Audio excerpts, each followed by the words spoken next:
Okay, it is 3 o'clock. We will call the October 19th City Commission study session to order. And I see Martha standing up. Are you gonna lead this discussion? I hope to lead it. Okay. Okay. The topic for the presentation today is the wastewater treatment plant improvement project. And it's an update on the design-build team selection process that we've been through so far to date. See how well this goes for me.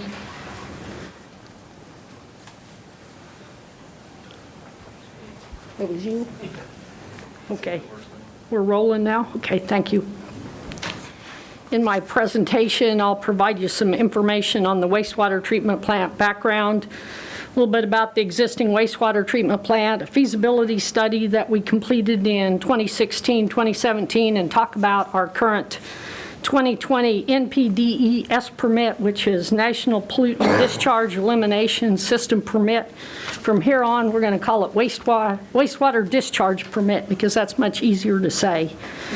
And we'll talk about the progressive design build procurement process that we're working through, our schedule, the teams that submitted statements, qualifications, the teams that we've shortlisted and talked with, and then eventually the selection of the design build team, and talk about project schedule, some of the next steps, and kind of what my hope is, some consensus that we come to today after this presentation.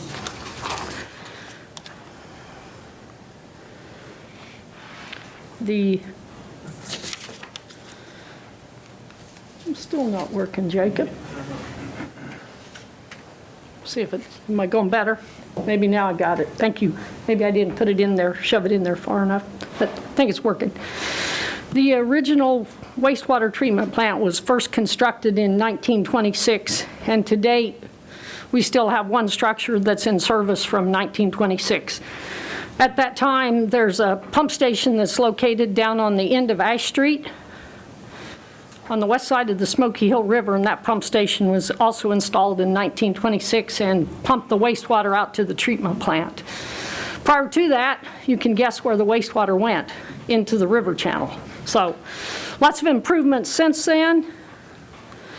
In 1948, built primary clarifiers, trickling filters, and some intermediate clarifiers. Then it discharged to the Smoky Hill River, which is off to the east of the plant. In 1961, built a similar parallel plant, same components, and some additional solids handling. In most treatment plants, you have a liquid process that travels to the Smoky Hill River, and the biosolids, or the solids, is treated through the primary digesters and currently is liquid applied to land for beneficial use. And then in 1979, constructed a building for wastewater collection to be housed in. 1992, constructed a maintenance building for the wastewater treatment plant. And then in 1993, we did a rather large upgrade that I'll talk a little bit more about on the following slides.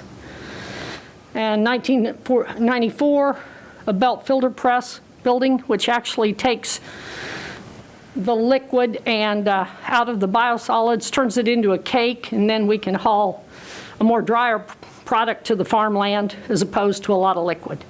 So a lot less transportation on the road. But that's a little bit about our existing wastewater plant. It was, its address is 596 North Marymount Road. As mentioned, first constructed in 1926. It has a rated capacity of 7.25 million gallons per day. When I started in 2003, we treated roughly 5 million gallons a day. Today, we see about 4 million gallons a day. A lot of the industries have put water conservation practices in place and reduced their wastewater costs. And the 1993 upgrade is really our last major upgrade. And at that time, We added an activated sludge process to remove ammonia and to reduce the BOD loadings, and ultraviolet disinfection to disinfect the treated wastewater before it found its way to the Smoky Hill River, and a final re-aeration, which that's a photo of, and it adds dissolved oxygen back into the water to help the aquatic life that lives in the stream. Is that the bubbler? The bubbler. Oh, okay. The oxy charger. I remember the Yeah. bubbler. Takes Yeah. 3 trips down and creates lots of bubbles through the different stages.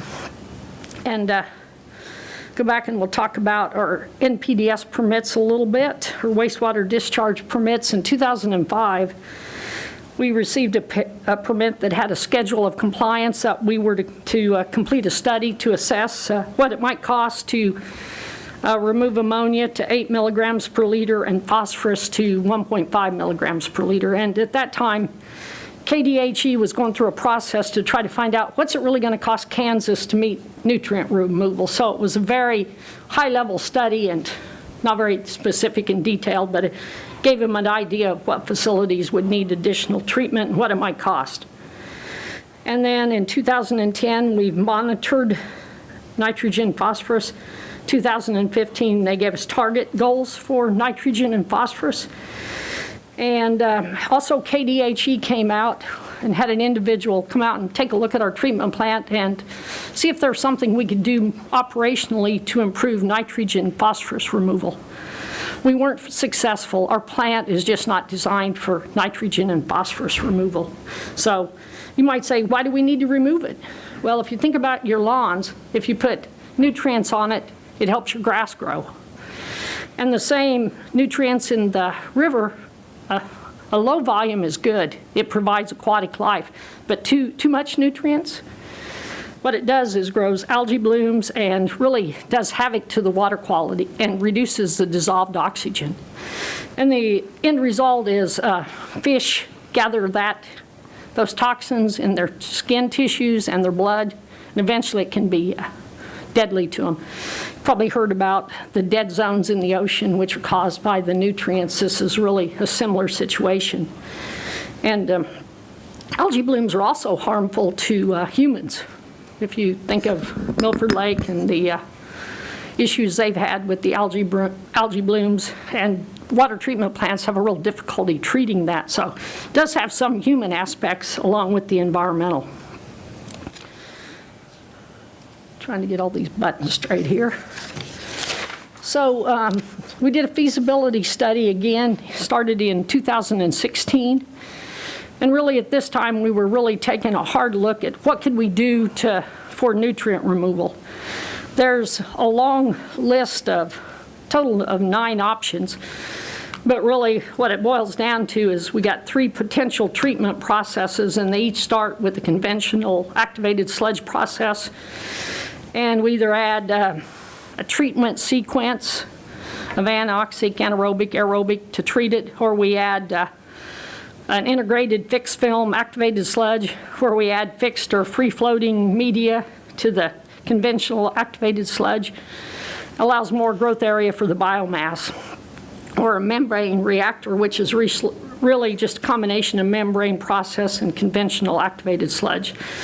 So all of these options are really playing upon the treatment process we have, but in conjunction with that, we looked at, do we retain the primary clarifiers or do we go without the primary clarifiers? Do we use chemical for phosphorus removal or do we use biological phosphorus removal?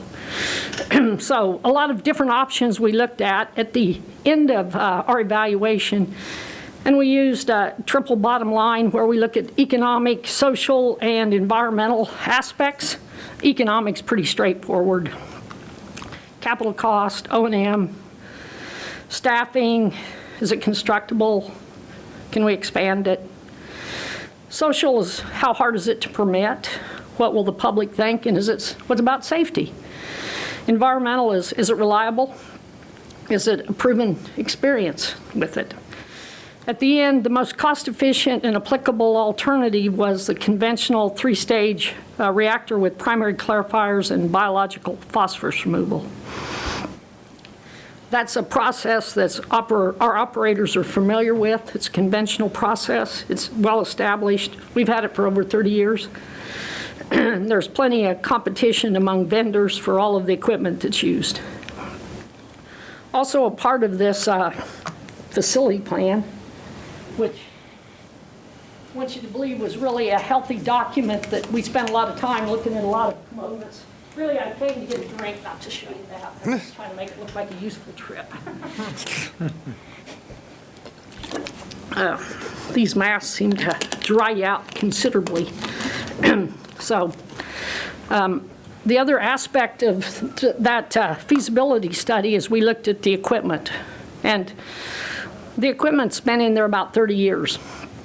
Typically, we look at the useful life of being nearly 20 years.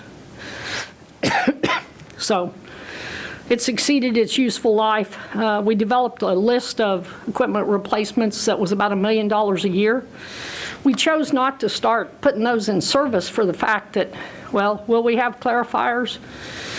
What other processes and structures will remain in service? Will we have the same primary digesters anaerobic, or will they be aerobic?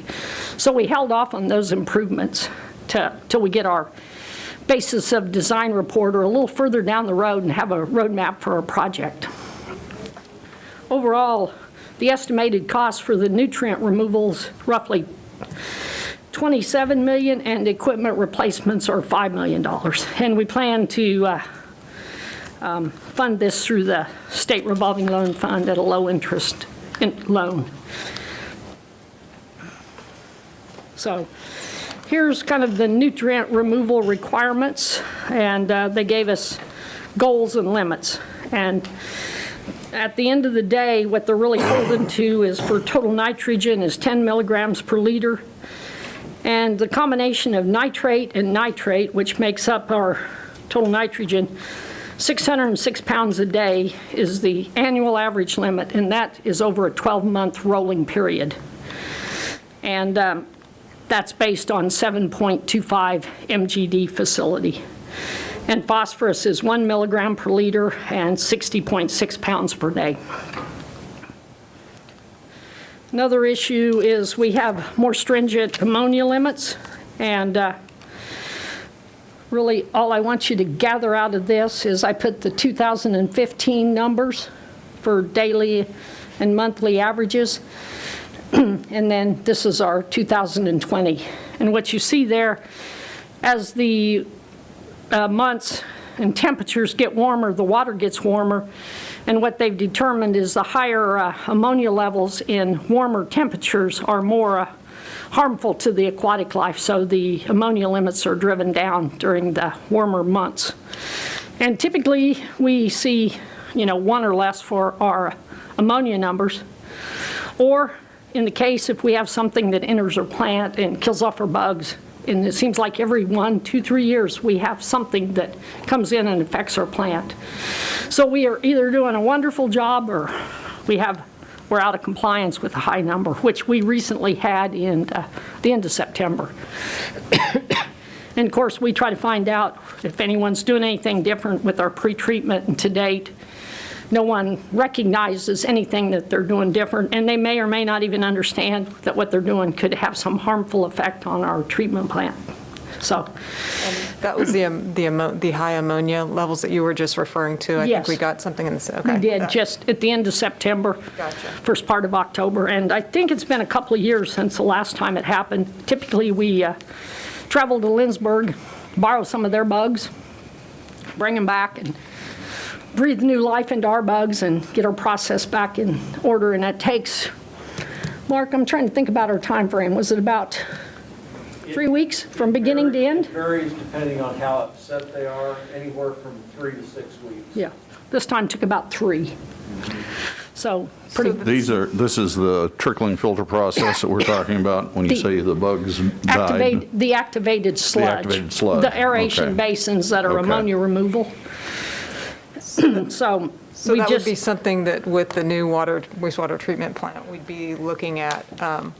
We wouldn't have like these fluctuations with the ammonia as much. We'd be better able to control it. well, Or- what we're hoping to do is we have a pH monitor on our plant influent, and if we see something come in, we kind of get an idea. But we're going to try to go out. All of our wastewater is pumped to our treatment plant, so we're going to install some pH meters on some of our larger wastewater lift stations and try to get more of a heads up on what's coming our way.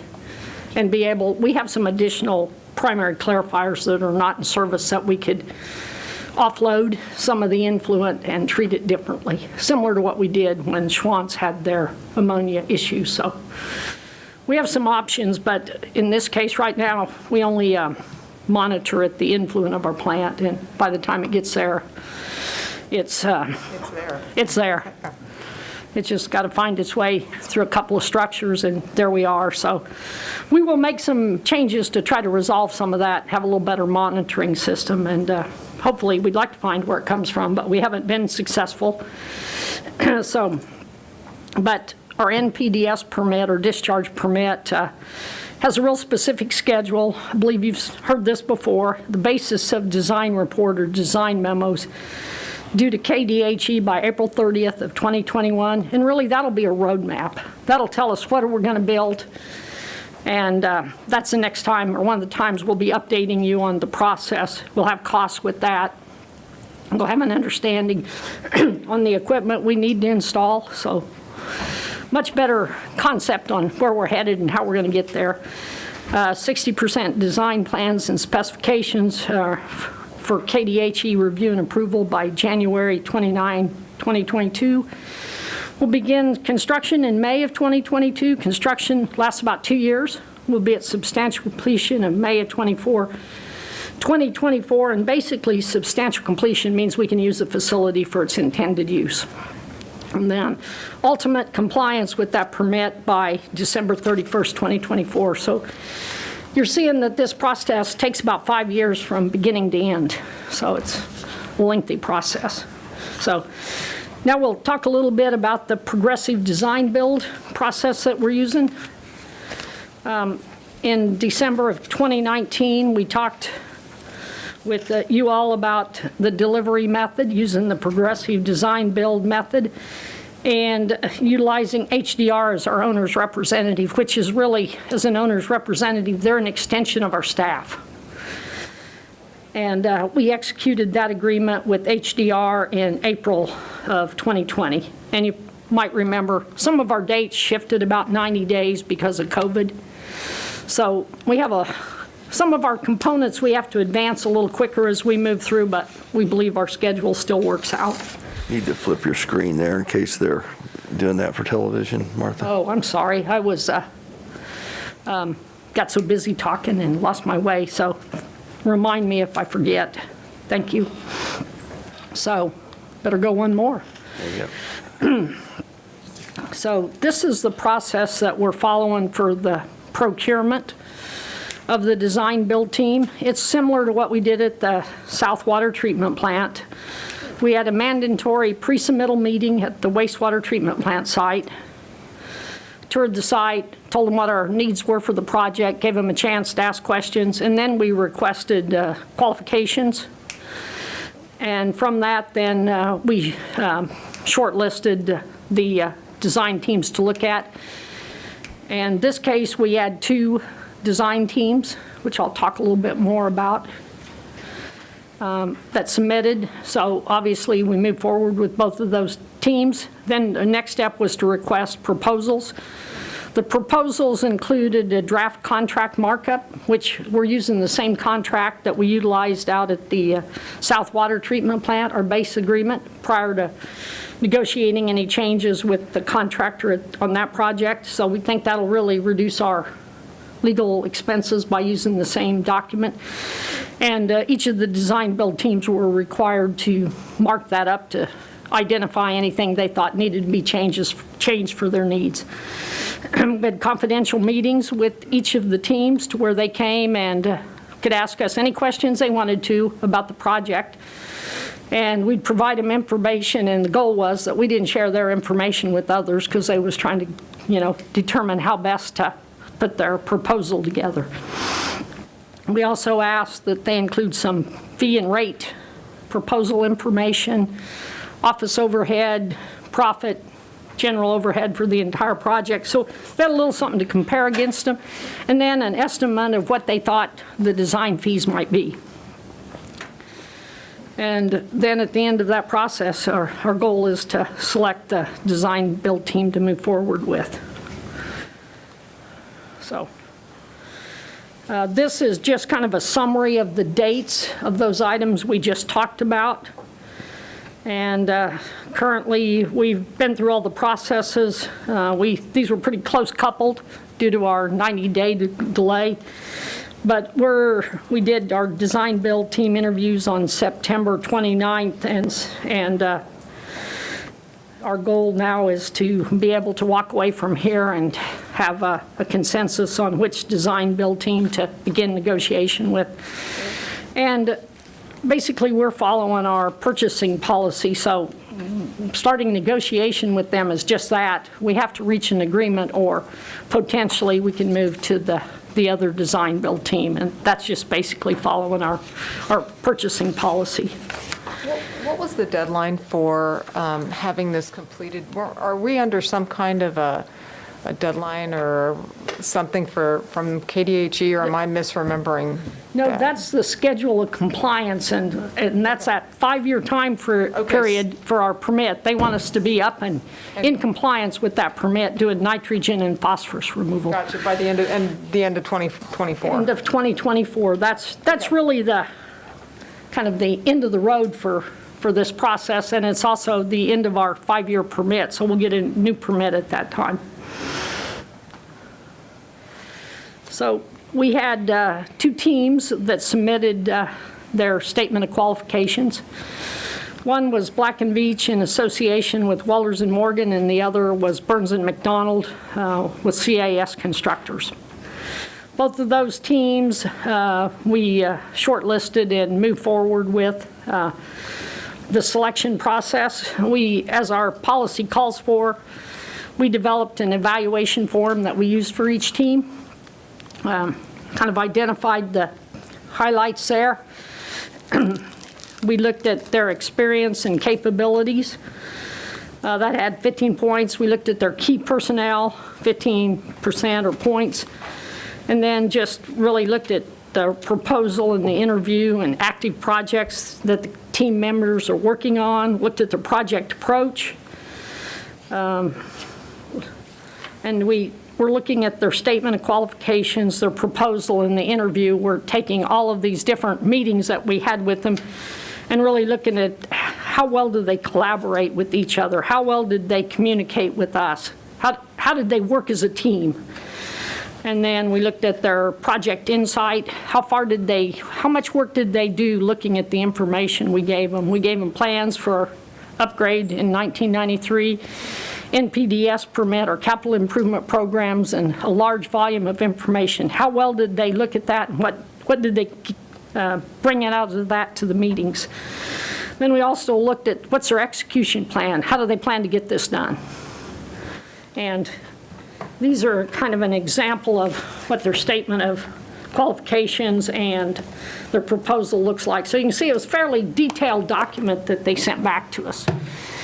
We also looked at their project organization, their management, safety, and then, as I mentioned earlier, their fees.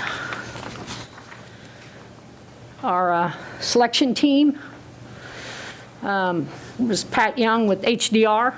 He's not here today. Jessica Adam Weber is here. She's our owner's rep for the project. She was involved in the interviews and the entire process, so she's very familiar. So that's where we got myself, Mark Peterson, electrical engineer, and I didn't see Jacob. He must have got hung up with something at the treatment plant.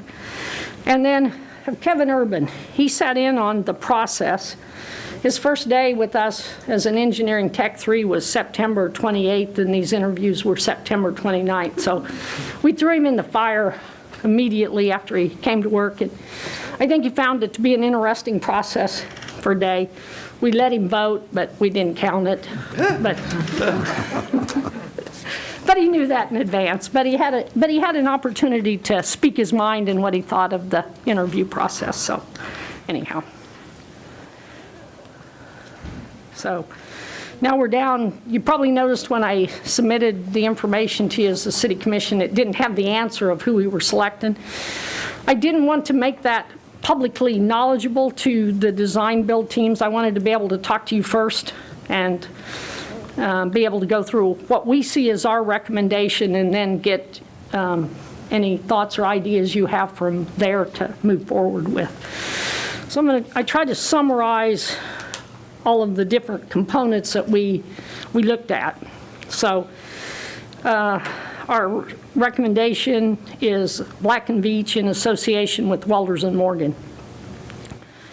Black & Veatch, they have a contracting company for construction that's called Overland Contracting, and it's owned by Black & Veatch. And then, so Black & Veatch is responsible for the design, management, execution, and delivery of the project. They've done 70 design build projects in the past 15 years. And Walters & Morgan Construction is a dedicated sub to them, and Black & Veatch has worked with them for the past 22 years. One thing we noticed in our interviews and presentations is that the design manager for Black & Veatch and Walters & Morgan had obviously worked together on a project or two. One they highlighted was Tulsa, Oklahoma, and they seemed to understand how each other thought and who was going to, whatever the other one was going to say ahead of that time. So they seemed to be a pretty well-oiled machine and working together. And then Walters & Morgan's experience with Salina. I put 30 years down, but I think I did a project with them in 1985 for the filter, so it's really maybe a little longer than 30 years. But they've rehabilitated 7 of our major wastewater pump stations. They actually were the contractor for the 1993 advanced treatment project that we're looking at upgrading, and the UV addition, and they've done some capital maintenance improvements at the wastewater plant. They also were the contractor for the Phase 1 and Phase 2 water treatment plant improvements, where the air strippers and the settling basins, those 2 large projects, the new lab, office area, and so on, was constructed. And they've done also the downtown well field. They did the air strippers and the pumping inside the building and some capital maintenance improvements. So they have a lot of familiarity with the Salina area and our projects. Black & Veatch and Walters & Morgan, I just identified some Kansas projects that either Black & Veatch has worked on or combination of the both. They did a wastewater treatment plant. Black & Veatch did in Johnson County. Black & Veatch did a wastewater plant in Lawrence. Black & Veatch and Walters & Morgan together in Johnson County. Black & Veatch in Olathe. Black & Veatch and Walters & Morgan at Caw Point wastewater treatment plant, which is for the United Government of Wyandotte. So they've worked on a lot of, these are fairly large Kansas wastewater treatment plant projects. So they have a lot of experience with wastewater treatment. And so then talk a little bit about their project approach. And I think what we came out of as a group is that the Black & Veatch and Walters & Morgan team really personalized their qualifications and presentations to be set towards the Salina wastewater plant. They reviewed all of the available project information, which led them to have a very strong insight to what we needed to do, what our current structures were and their conditions, and to develop a very strong execution plan to get the project done. And they also presented some potential nutrient removal solutions that we hadn't thought of that are fairly new processes that weren't looked at when we did the study 5-6 years ago. So there's some other options out there to take a look at. We just got to determine if they're feasible or not, cost effective. And as far as project organization, management, safety, both teams ranked very similar and well on that. The fee and rate proposal, what I learned from that is one team was very thorough in their estimate and the other team was more global. Just kind of talked in more general about what you might do if you had a big project. And what I walked away from that with is that I thought, they gave us their home and field office overhead, general conditions, profit, which are kind of standard numbers that when you're talking about a $30 million project, add dollars to the overall cost. So we wanted to have a feel for that. But what we came out of that realizing is that we need to do the phase one or the preliminary design kind of in a two-step process or two parts.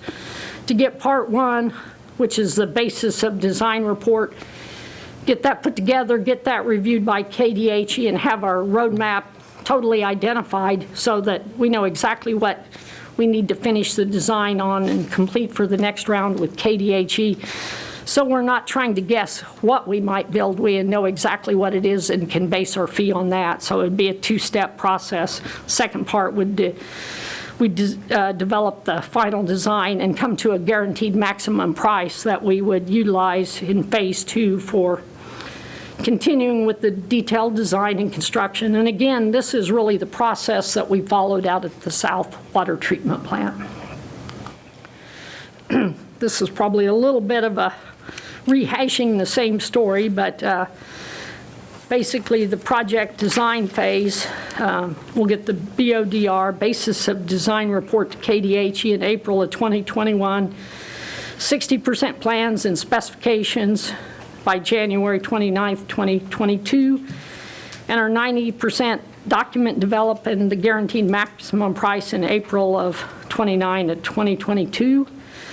And with the intent of the construction phase, or phase two, to begin in May of 2022, be substantially complete 2 years later, May of 2024, and again, meeting the NPDES permit by December 31st, 2024 is really the driving goal of this. So, next steps. One of our next steps is to talk with you all and get your opinion and answer your questions about the design build teams, and to notify the selected design build team and to begin negotiation of that agreement. And again, it's just a negotiation for trying to get a fee and whatever to put together so that we can bring that back to you. But the real authorization of the design build team and moving forward will be when we bring that phase one, part one agreement for the basis of design back to you in hopefully November 2020. It's a pretty aggressive schedule, but that's our plan. And the approval of the basis of design report to KDHE in April of 2021, that'll have costs. So we'll know where we stand on costs, and we'll have made conscious decisions on what we're doing and how we're doing it.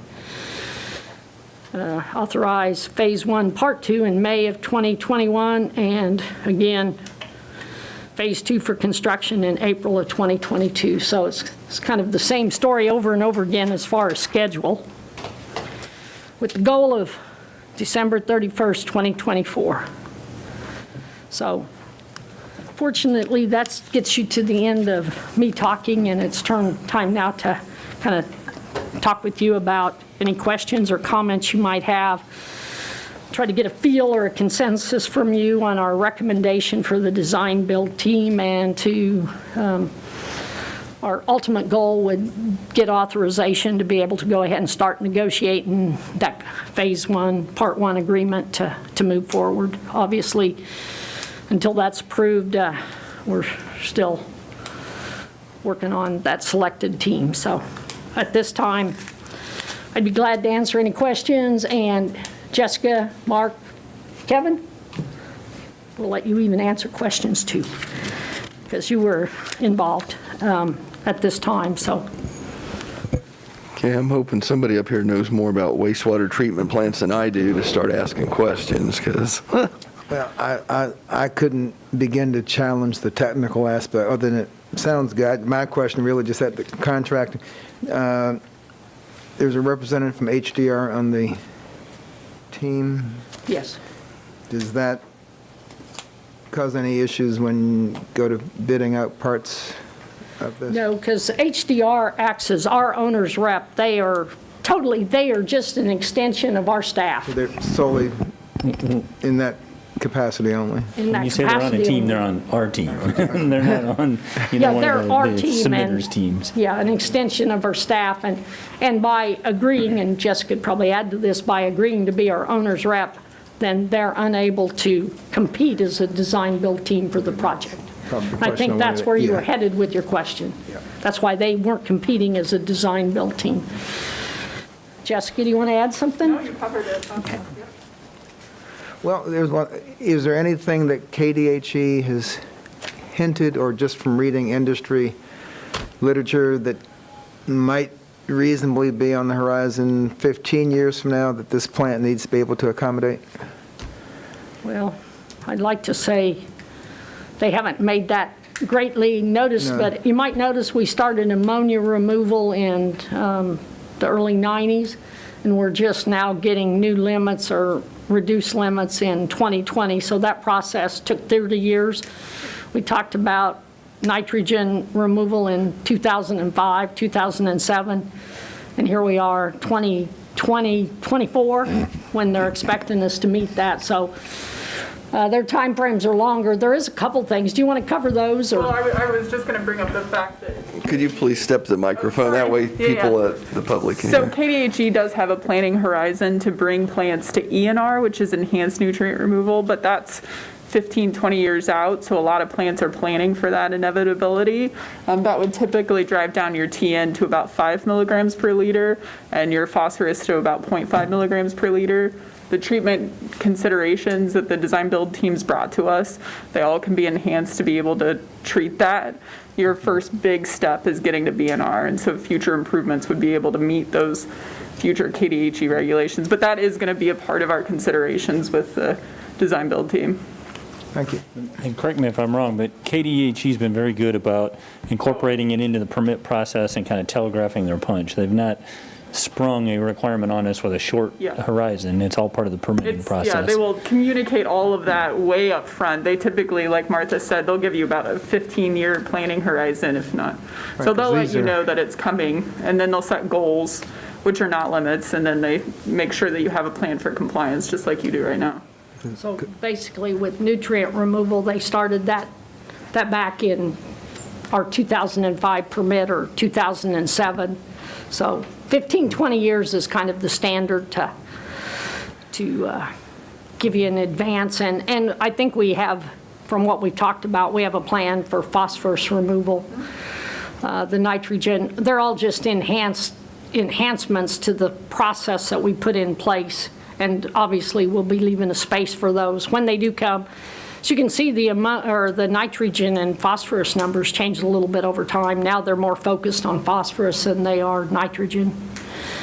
So just when this bill gets paid off, that would be about when the next round of suggested goals We would come did around? get an extra few years here. We have paid off our wastewater plant from 1993 for the 20 years that the loan was in place. But that seems to be about the run, but it definitely takes a while, and they're very good at giving you a heads up because they understand what it costs to put these in process. And Rod, as you probably know, Commissioner France, we were talking about the wastewater plant years ago and what it might cost, and then the water plant and the idea that we were drought vulnerable.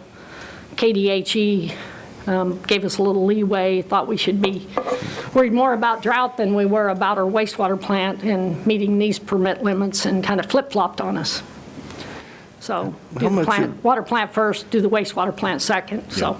How much of the current wastewater plant will be used, or will some of it still be used?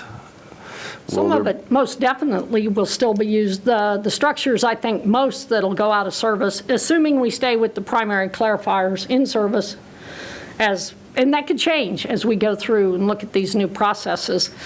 The trickling filters, we have not been using those, and I don't know if I can. I don't know that you can see that from where you are, but these are trickling filters, and they won't have a purpose. Don't believe the intermediate clarifiers have a purpose. Primary clarifiers are in, based on the facility plan, but as we move forward, there could be some thought that they'd come out of the process. Been a lot of discussion about the solids handling process. We have anaerobic or no air, we heat to treat, versus aerobic. Some thought we might be making a change when you talk with them. Our plan includes keeping the primary digesters in service because they're in fairly good repair. They need some equipment replacement, but structurally they're sound. And so those would stay in service, which then would bring us back to where we'd probably keep the primary clarifiers and get additional treatment from them. But they are things that have been discussed. The aeration basin stays in service, they just get modified. Final clarifiers stay in service. Grit removal, depending upon the option, could require a change. You've given us some estimates on what you think the cost to be, but all that depends on what we keep in service, and not until April of 2022 do we get a guaranteed maximum price. So between now and then, we really don't have any idea what the best option. And truly, when we look at costs, it's not just about capital costs. We have to look at what does it take to operate and maintain this. And part of our efforts and what we've been driving into all of the design build teams is it has to be something that our staff can operate and maintain. It has to be operator friendly, something that we can deal with. So the real goal, and the reason we haven't done a lot of replacement on equipment for the last 5 years is some very wise city commissioner asked once, can you guarantee me that this structure will be in service when we upgrade the treatment plant? And that has stuck in my mind that that's something really important, because equipment, you can spend $500,000 on a piece of equipment very quickly. So we've been very thoughtful, and I'd like to think maybe we've done enough maintenance and kept things in place. We've been pretty fortunate that we haven't had any major issues and we're able to get to this point. Because truly, we've got about 30 years of equipment life, and that's very good for this type of facility. So that gives you a little bit of idea of what we'll be keeping. I think that's the gist of it. And we could, one plan would add an additional aeration basin and an additional final clarifier here, but that was in the plan from 1993 that we could add that, and that we might need some space out here for some anoxic or basins with air, some with air, some without air to make the process work. So UV disinfection is over here. It's one of our maintenance projects that we've kind of held off until we get a consultant on board. It's 1990, 93 vintage equipment, and there's been major advances in that. We can probably save 50% on electric cost, Mark. Close, yeah. Yeah, so we can help pay for that upgrade with electrical savings, and those will be the type of things we're looking at as we move forward in equipment replacement. But it just didn't make sense to do too much equipment replacement and then later find out that finally here's where we're at. There's been a lot of advances in treatment technology. There's a couple of processes we want to look at. We don't know if they'll pan out financially, but we want to give them a quick look, make sure we get the best treatment process we can, because some of this data is, you start thinking about you did it in 2016, by the time you're building it, you're 7 or 8 years later, and technology changes pretty quickly in the market. Will those be led by the design build team or by HDR as far as who leads us down to those paths? Well, the way it's worked on the South Water Plant, and I would say we've had some very spirited discussions between the design builder, HDR, and city staff, because it's really a team effort. We develop costs. It's a very open book process. We see what each item, if we ask for something, we see what it costs. We understand the cost of it before we make that decision. It's value-based. So I don't know that I'd say it's led by one or the other. It's more collaborative. We do it as a group to try to make the best decision as a whole. Safe. Would you want to add anything, Jessica? Or? No, I think you covered it. Actually, I was going to suggest that you kind of compare and contrast typical design bid build. The designer, somewhat in a vacuum, prepares the design, puts it out to the market, and then the bidders are bidding. They're not in that conversation of, we think there's a more effective or cheaper alternative. This is what you design. We're all going to bid the same design and be done. Design build, brings the designer and the contractor together, and it creates that opportunity to have a conversation about, this might be, we as the contractor could do it cheaper, it might be more effective. There's a lot more collaboration, as Martha was saying. And we look at equipment that we're familiar with and that we've been able to maintain and operate. We know what has longevity. We try to look at what does it cost to operate and maintain it? What's its life expectancy? Some of the processes, when you get into the additional media that you put in the bases, might have a 10-year life. And they're somewhat newer technologies, and I think they're a little driven up in cost.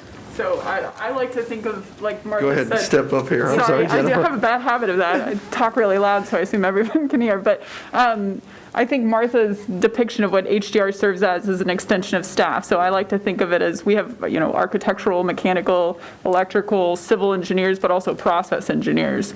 So it's as if we're working in our own offices here with the city of Salina. So when ideas are brought about, HDR has done designs for every treatment technology that's been considered. So it's a way for the city to have the benefit of our design experience and to back check the suggestions that are being made by the design builder. Yeah, that's where there was a few spirited conversations about how one would design something versus the other engineer, but ultimately we worked through the processes and could select what was best for us at the city of Salina and for our particular project. So it takes some commitment that you're going to be involved and make those decisions, but I believe we're going to have a better project at the end, is what Mike mentioned. If you design, bid, build, you get what the designer put together. In my past world, it was always good to design something I'd already done once because it was easier, instead of looking for the newer, best way to do something. And that's what we do here, is look for the best way to do it, most cost-effective, operator-friendly. So if I understand it correctly, the trickling filters and the bank of stuff north of it, those are, you said clarifiers? Intermediate clarifiers. Those will all disappear? I don't know what disappear means. Well, I'm not sure if we'll they will try no to. longer be there. They'll no longer be in service. I think, we haven't talked about how they disappear. These have large rocks in them Right. for the growth of the biomass on the surface. And those are not in service now, and you'll They're take not the in intermediate service. clarifiers out of service? They've been out of service because they work in conjunction with the trickling filters. Okay. Now, whether we save some of these basins for extraneous flow or other activities, we really haven't got too far into that discussion. All of the wastewater is pumped into our treatment plants, so we can have some high flows come in instantaneously and in wet weather conditions. We have used a couple of the primary clarifiers that are not in service in some of these structures for extraneous flow. So essentially, those items have not been in service for some time. That's correct. And we are then getting better treatment out of a smaller footprint. The processes must change. You went through the list of structures, and it sounds like we're keeping most of them? Yeah, once you get down in this area, other than maybe grit removal, I think we Okay. might have to do something with that because the air would be harmful to our downstream processes. So what's being changed out? Is it just this stuff that's internal to the structures and a different treatment technology? In the activated sludge basins, that's where we've kind of looked at whether we put membranes inside of those or we put the integrated fixed film, which is basically media that allows the biomass to attach to it, so you get a lot more area for growth of bugs, more homes, for lack of better terms. And then the activated sludge, if we could look at needing an additional basin to accomplish all of that, and we've talked a little bit about that. But these are all concepts that we've thrown out. They still truly need to be vetted in deep detail, but we intend to use as many of the structures as we can, because concrete's expensive, makes it most cost effective for us. Sure. And really, when we come back with the basis of design report in April, and that's an aggressive date to get all of that work done, I'll say that, but that's the schedule we picked so far. And then we'll actually know what structures are staying in place, what equipment needs to be replaced, and kind of our cost. It'll be a roadmap to complete the project.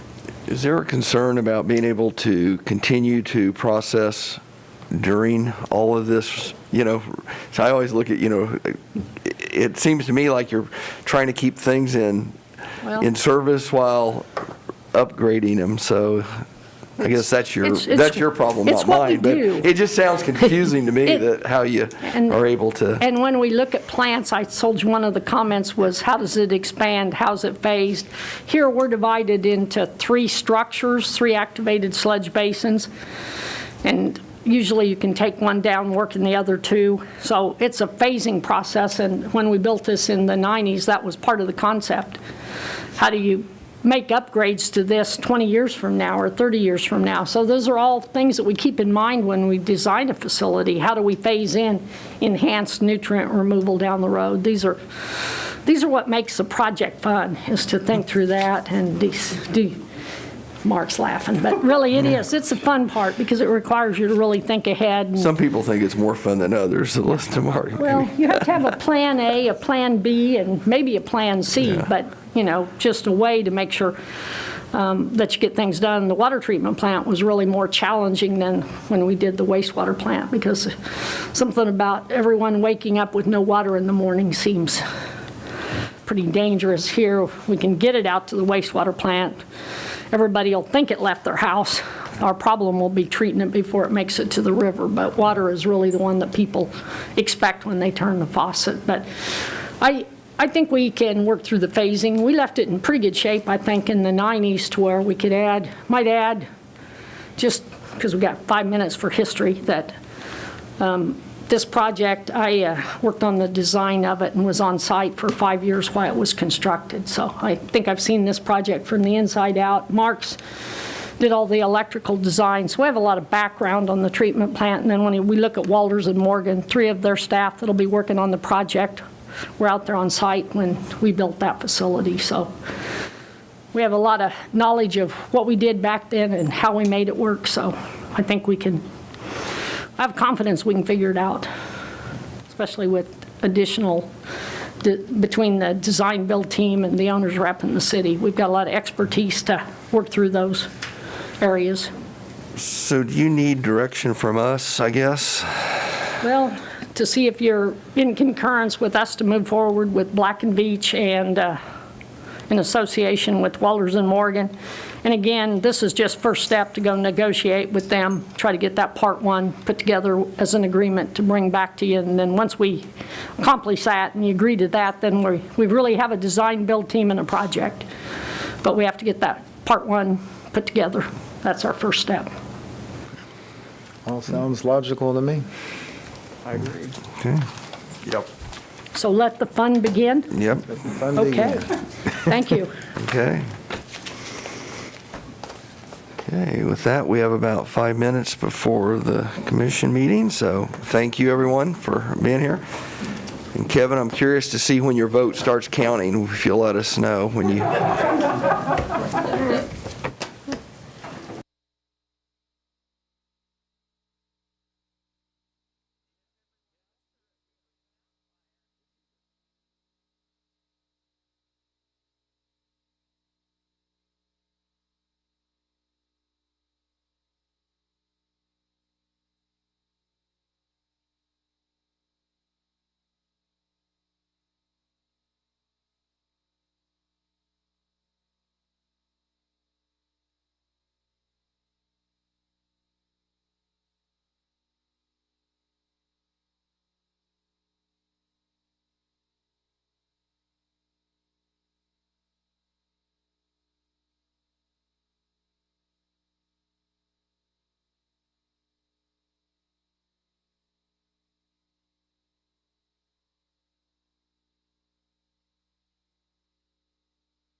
The old thing.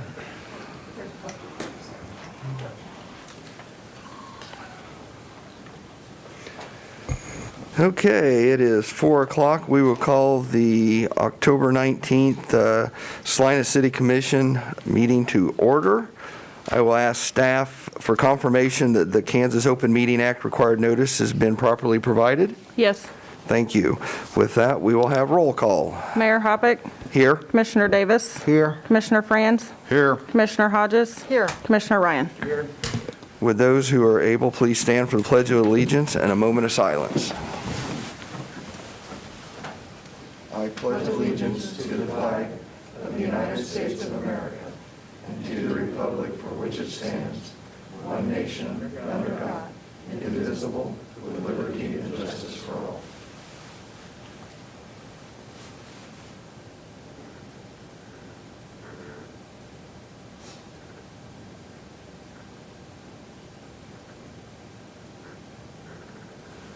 Thank you.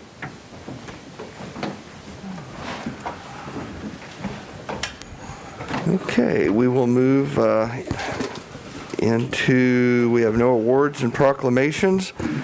We will move into the Citizens Forum. This is an opportunity for individuals who would like to come forward and talk about something that is not on the agenda. We please ask you to limit your comments to 5 minutes. Please give your name and address if you come forward.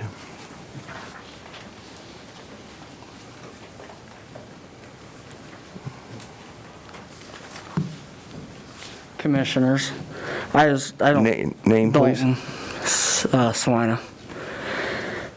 I don't see it on here, but there was something on the minutes that I read yesterday about you guys are trying to come up with a rule for tomorrow's meeting with no, changing your policy on that. I don't think that would be a very bright idea. Actually, that will be under 7.4, and it's not just about tomorrow's meeting, it's about all of our meetings, so.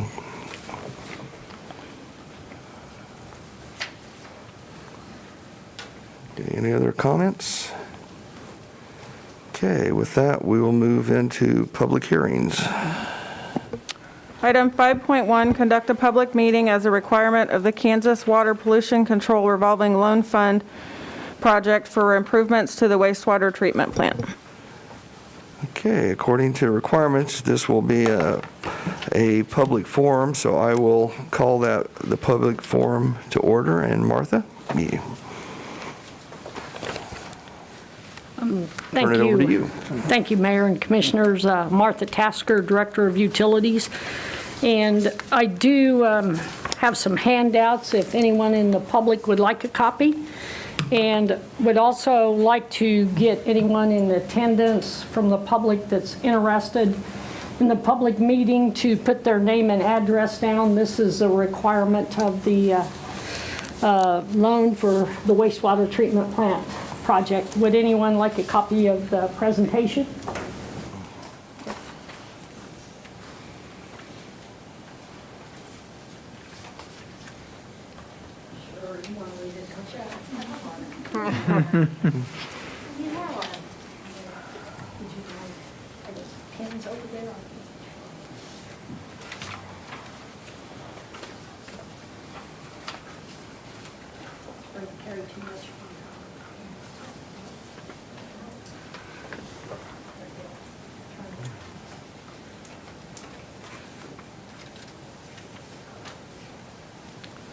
Trying to stay in the mindset of COVID-19 and trying to keep track of who's here at the meeting.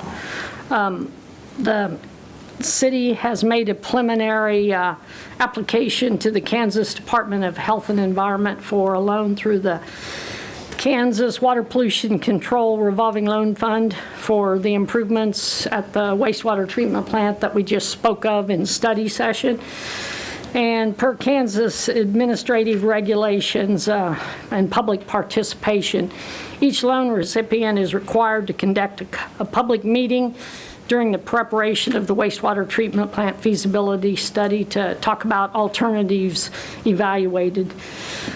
Minutes are recorded and attendees are recorded. Thank you. And so the purpose of the public meeting is to provide the information to the public about the project, talk about the alternatives we've investigated, and to solicit any public comments. So ultimately, there will be a public hearing in April of 2021 where we'll discuss the actual project that's going to be built and the project costs and equipment to fulfill this public participation requirement.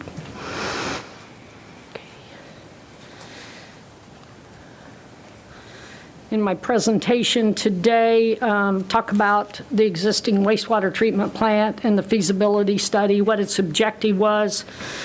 Talk about the last major wastewater treatment plant upgrade and what our discharge permits for wastewater at the treatment plant are, and nutrient removal alternatives that we're looking at in the future. And briefly on estimated costs, I'll talk a little bit about our current water and wastewater rates, get comments from the City Commission and the public, and then we'll complete our meeting. The wastewater treatment plant was first constructed in 1926. It was upgraded with primary clarifiers, trickling filters, and intermediate clarifiers in 1948. And again in 1961, kind of a parallel treatment process to what was constructed then. Typically, in a wastewater treatment plant, you have a liquid process and a solids process. And at our wastewater treatment plant, the liquid process discharges to the Smoky Hill River, and the solids process is with the digesters and the drying beds down in this corner. And that, the biosolids or land applied is either a liquid or a cake for beneficial use for the land. In 1979, maintenance building for wastewater collection. 1992, maintenance building for the wastewater plant. And then in 1993 was our last big upgrade to the treatment plant. We'll talk a little bit more about it as we move forward. In 1994, added a belt filter press to dewater the liquid biosolids to apply a more solid product to land application. The wastewater treatment plant is located at 596 North Marymount Road. It's rated as a 7.25 MGD facility, and as you've seen in the previous slide, it's been there for nearly 100 years, and it's had multiple upgrades over the last 95 years. The last major upgrade was in 1993. It was the activated sludge process that takes place in this area. These are the aeration basins, final clarifiers. And that process was added to reduce ammonia and the biological oxygen demand as the treated water reaches the receiving stream or the Smoky Hill River. Also included ultraviolet disinfection, which is located over on this side of the facility, and that disinfects the wastewater so that if public contact comes in place with the water in the river, it's been disinfected and it's safe for that body contact. And also final aeration. It's the last structure over in this corner of the facility, and it basically adds dissolved oxygen to the treated wastewater to enhance the river quality for aquatic life. This plant has been in service for about 30 years. The equipment's reached the end of its useful life. And since 2005, we've been receiving wastewater discharge permits from KDHE that's been giving a heads up that nitrogen and phosphorus removal is going to be required in the future. In 2007, we conducted a study to assess what it might cost to add nitrogen and phosphorus removal to the treatment plant. At that time, the Kansas Department of Health and Environment was really trying to get a feel for how many wastewater treatments across Kansas would need this process and what it might cost to do it. In 2015, we got a permit, and also an individual from KDHE came out and did a pilot study at our wastewater treatment plant to see if there were some operational changes that we could make to improve nutrient removal at our existing facility. We were not successful. Our current treatment plant is just not designed for nutrient removal. And so when we received our 2020 National Pollutant Discharge Elimination System permit, or wastewater discharge permit, which identifies what we can discharge into the Smoky Hill River, it included total nitrogen of 10 milligrams per liter and total phosphorus of 1 milligram per liter. Excuse me. So in the feasibility study that was started in 2016 and completed as a final draft in 2017, there's basically a list of 9 alternatives that could be potentially looked at to meet nutrient removal. There's really 3 potential treatment processes, and they're either enhanced by adding to our activated sludge process by adding different zones with or without air in a treatment sequence, or integrated fixed film activated sludge, which is basically where you add some fixed or free-floating media in the activated sludge basins to give more area for the biology to grow, or a membrane bioreactor, which is similar. It's a combination of membrane and conventional activated sludge. And with these options, we looked at whether we keep the primary clarifiers in service or without primary clarifiers. Or do we look at biological phosphorus removal, or do we use chemical removal? So these 3 major treatment processes turn into 9 alternatives to look at. Excuse me. And at the end of the evaluation, and we looked at it kind of what we call a triple bottom line, where we look at economic, environmental, and social aspects and determine, what's our most cost-effective method. Economic is more about the capital cost, staffing, constructability, expandability. Environmental is a performance reliable? Is it a proven experience? Social is about how hard is it to permit? What's the public perception and safety? But as taking all of those into effect, we determined that a conventional 3-stage biological or 3-stage activated sludge with a 3-stage reactor was our most cost-effective with the primary clarifiers and with biological phosphorus removal. Operator familiar with the conventional operation.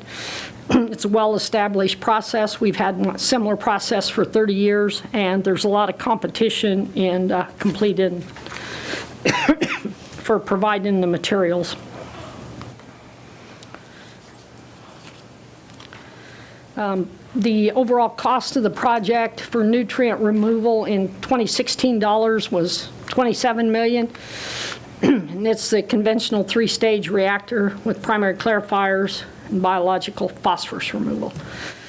Equipment replacement was roughly $5 million, and we looked at what equipment will need to be in service to meet the 2020 permit, and based on which structures and which equipment will have a purpose with our new design, we felt it made more sense to wait on that plan until the final design phase was determined in the spring or April of 2021. This is not a requirement of the loan, but I thought I would put in a little bit about the rates, because that's kind of important to everyone. And the finance director and I work on water rates, sewer rates roughly in November of every year. And what I put on here is the projection. It's our 2020 budget and the projection for the next 4 years. Basically, we're looking at about a 3.5% annual increase over the duration of this time. We're just now in the process of making that review. I don't know that we've determined where we stand, but soon we will.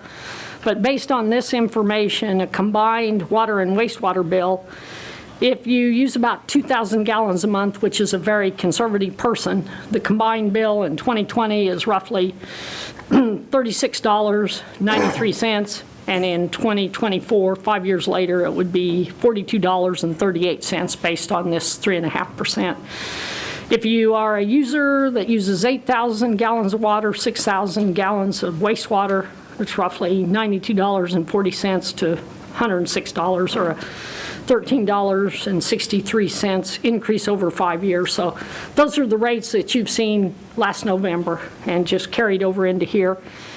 And as far as the wastewater treatment plant improvements, we've had them in the capital improvement program for several years. Currently, in 2020 through 2022, we have an interest payment of $125,000 a year. And we're looking at the interest rate of about 4%. I believe with the state revolving loan fund will be more in the range of something less than 1.5. And ultimately, from 2023 through 2042, or a 20-year payback time, we'll be looking at slightly over $2 million for the annual payment for principal and interest. And so that really kind of gets me through the quick order of the feasibility study, and be willing to answer any questions the governing body might have. One question, that 3% per year is all the way through 2042? No, we've only looked at this, we look at a 5-year increment at a time is basically what we prepare and show to you. So in this November, we'll be going to year 2025. Now, Debbie and I do look out farther. I think she's back there. We do look out farther, but each year we go back and look at how much water did we utilize, what are our costs, and look at actual costs and take a look at it every year. We don't make the assumption it's going to stay that way. So each year if there were we no look at other it. large projects on the horizon, at what point does that 3% increase generate enough money to comfortably pay this all the way through 2042? I know there will be other big projects, but I don't know well, if we're I fixing have. everything now. There might not be, but Well, we're getting close, at least on my part, for water and wastewater. We have a new water plant and that, but there's always maintenance to do and water main replacements. But at least for now, and Debbie, if you feel different, please interject. We have tried to look at all of the future projects that we're aware of and have put those intact here, from the water main replacements to our standard sub-CIP improvements that we do yearly. So I don't know of a big project, but because if you give 3% long enough, it will start generating pretty large bills. well, that's why we look at it every year, is to determine what do we really need to do with the rates to be able to meet our obligation for expenditures. We look at revenues and expenditures, and we do try to look out into the future so that we don't have a rate shock of all of a sudden we need 20% increases. You've heard in some other communities for water and sewer improvements, we try to avoid that. Your question was phrased very specifically and very well, in that it would be a future project that would cause that need. This model gets the debt service in place over the life of that debt. It's a function of what else might come along, and then part of our planning process is try to balance out debt that's paying off so that it frees up some revenue to fund another project. But we're trying to be mindful of what we know are the pressing projects at the moment, not anticipating a lot of projects of this size, and then the ongoing water main replacement's the one that we're trying to pay attention to. We have those allocated at paying from cash from our operating fund at $2 million a year. But just to be clear, to support this debt won't require 3% increases annually for the life of the debt. This will get that funding stream in place, and we'll be able to make the payment going forward. Thank you. I don't mean to interject, but that was my follow-up to Commissioner Davis's question was, in the absence of other projects, then we would look at that 3.5% annual increase, hopefully stabilizing, so that we aren't looking at 3.5% year after year after year.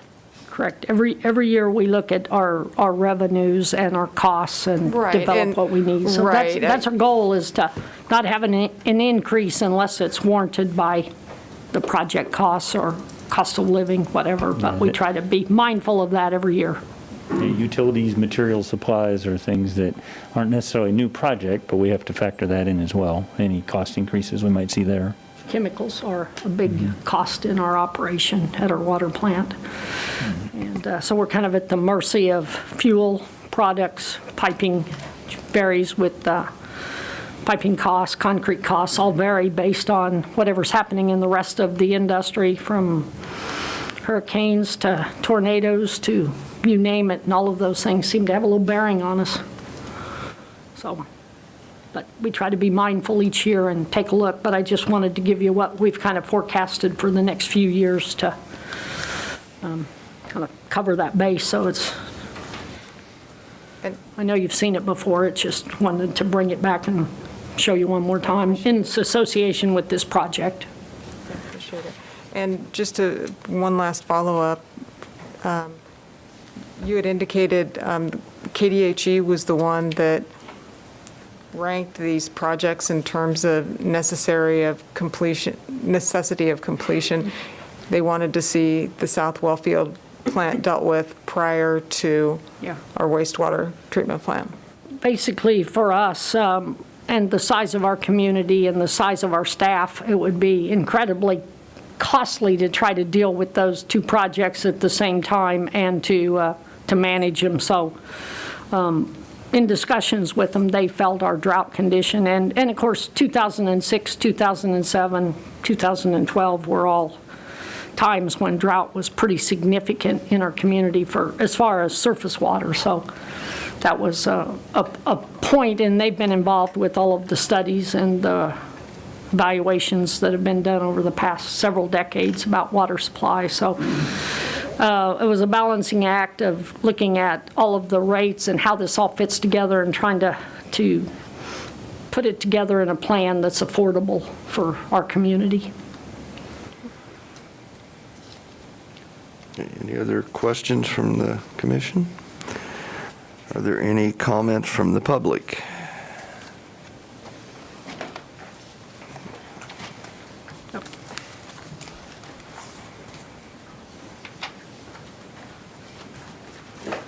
Norman Mann, Salina. Can't we remove all the phosphorus from the water? Oh. Why not? We can remove different levels of phosphorus. It's all about the cost. And we talked about enhanced phosphorus removal, dropping it down to 0.5 instead of 1. That's definitely a chemical process. And there's other communities, and Jessica might add more, but have much lower limits than 0.5. So yes, you can drop it lower, but it's about cost. And it's all about what do we need to do for the Smoky Hill River that we discharge into. They look at total maximum daily loads in that river and determine what can each input put into the river and stay in check with the water quality that's necessary. That's the short story of a long story.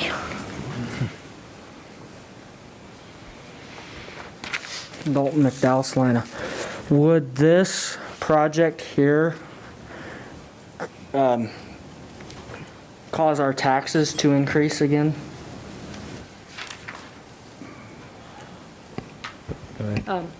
The water and sewer rates pay for the cost of all of Martha, these you might upgrades. talk into the speaker, I'm sorry. So that they can hear. The water and sewer rates pay for all of the utility costs. We're not sales tax or property tax. Does not provide any of our funding. It's all about the rates that we talked about here.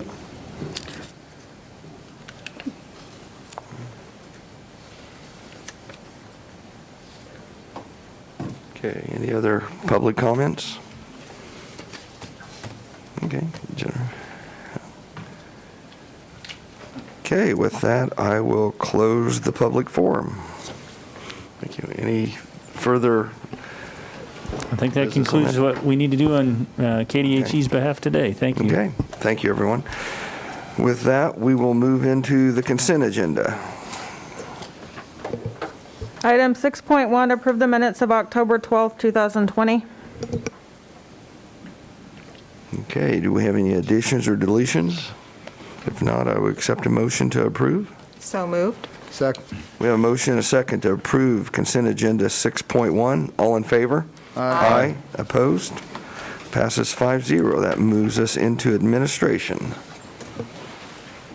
Item 7.1, authorize sale of general obligation improvement and refunding bond series 2020-B. 7.1A, receive report on bids received. 7.1B, second reading ordinance number 20-11041, authorizing the issuance and delivery of general obligation improvement and refunding bond series 2020-B. And 7.1C, resolution number 20-7888, prescribing the form and details of and authorizing the delivery of general obligation improvement and refunding bond series 2020-B. Good afternoon, Ms. Pack. Mr. Mayor and Commissioners. Debbie Pack, Director of Finance. Back on September 28th, City Commission approved and gave us authority to go out for public sale for general obligation bonds and set this date, October 19th, as the date of that sale. As part of that process, we did put out a preliminary official statement and notice of sale to prospective bidders. We did not have to go through a bond rating call with Moody's because we had just been through one in March when we issued bonds back in the spring. However, we did have to do some updating of our financial information, and they did put out a new rating on us, which confirmed our rating at AA3, which was what we held before, which is good news in this time of coronavirus and unknown revenues and things like that. So we were pretty happy with that. These bonds actually have two purposes. The first purpose is refunding 3 sets of debt that we currently have. The first one is the 2010B bonds, which we're refunding $760,000. The 2012A bonds, which we're refunding $1.2 million. And a Kansas Department of Health and Environment loan, water loan for $3.615 million. We're also adding new funding with this issuance, $2.1 million for the radio project, $860,000 for the Quint, and $480,000 for SCBA for the fire department. At the time that we issued this blue sheet, we thought the savings would be about $379,000. After our numbers came in today, that actual savings turned out to be about $323,000, which is still pretty significant. It's 5.73% savings for that refunding. So overall, we're pretty happy with those numbers. I do have Dave Arterberry here with Stiefel Nicholas that I'm going to ask him to come up and kind of give you just a scenario of what the bids were, who they were, and what those rates were that we got from this bid today. Thank you, Debbie. And again, David Arterberry with Stiefel Nicholas. It's a pleasure to be here this afternoon. First of all, I did want to touch briefly on something Debbie had mentioned about the rating. As she said, in this time and in this economy, simply being able to maintain your existing bond rating should be viewed as a real positive. Moody's, in their report that they prepared, did mention specifically the city's efforts over the last few years to rebuild your fund balances as a real positive.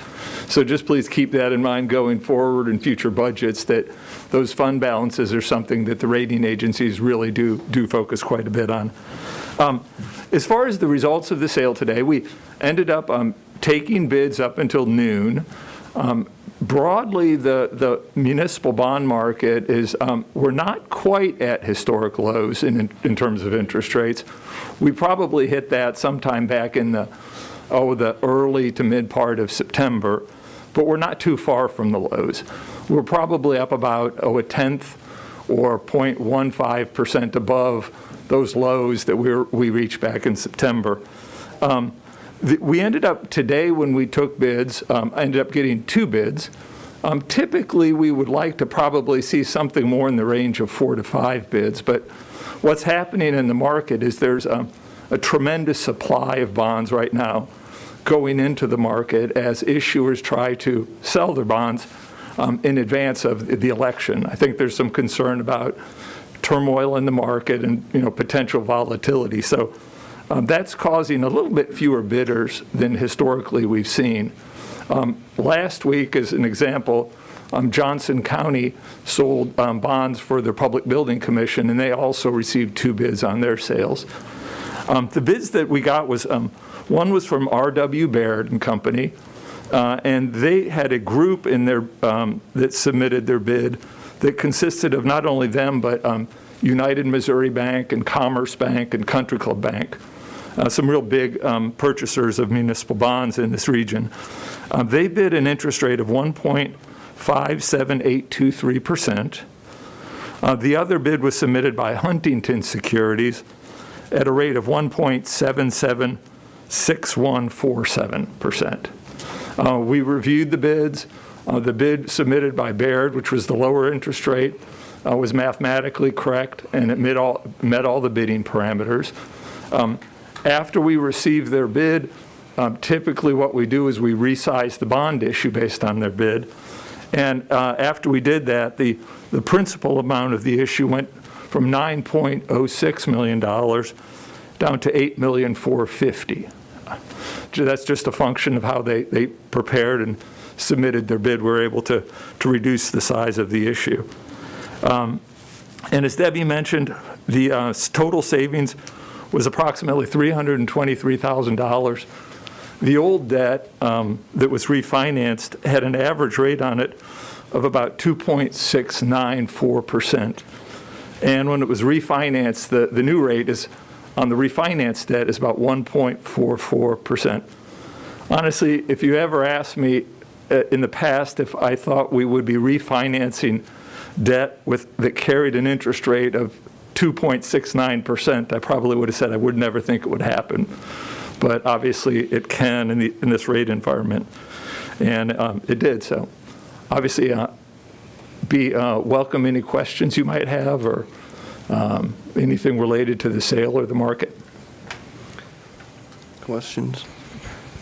One quick question I had is the possible net savings is less. Is that due to the interest rate being a little bit higher, or because of the sizing of the bond, or both? No, it's due simply to the interest rate being about a tenth or 0.15% higher than before. Yeah.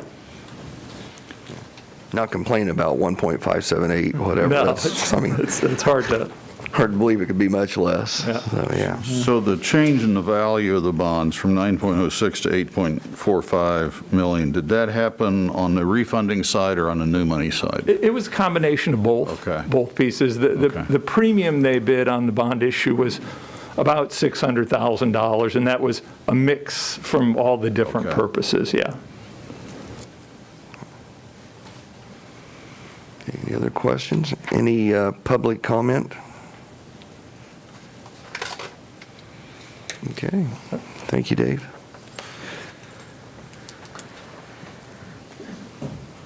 There are 2 items of action today before you. First is ordinance 20-11041.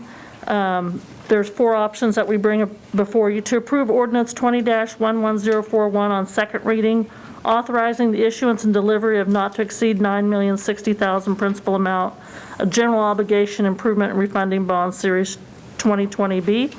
To approve that ordinance on second reading with amendments as you deem appropriate, postpone consideration of that to a specific time and date, or to vote to deny it, which would result in us not being able to issue these bonds and possibly losing the savings that we did, and having to find alternative funding for the new projects that we have available. Staff recommends option number 1. And then resolution 20-7888 is prescribing the form and detail of authorizing the delivery of these bonds. There again, you have the option to approve with amendments, to postpone, or vote to deny that resolution. And staff again recommends option number 1. I will note, these resolutions and bonds have been adjusted to the new numbers that we got today from the copies that you got yesterday to the new 8.4 million and those numbers, so. I was going to say, on the ordinance, it says not to exceed. On the resolution, it just says delivery of 9,060,000. Does that number need to be changed on the resolution? Yes, it has been.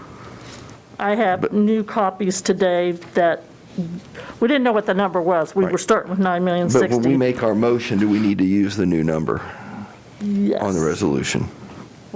Yeah, I would would be think. best to do that, yes. I was going And to ask, or that can we just number is- reference the What's that? resolution And that number is? 8,450,000 is what I had. Yes. I wasn't sure if you had it. The ordinance, I believe we're okay because it says not to exceed, or should that be adjusted also? No, I think it's fine. Yeah, it's probably fine. Because it says not to exceed? Yeah. Okay. Okay, any public comment? I don't believe there was. I will bring it back to the commission for action. Mr. Mayor, move we approve ordinance number 20-11041 on second reading. Second. Okay, we have a motion and a second. We will, to approve ordinance number 20-11041. We will have roll call.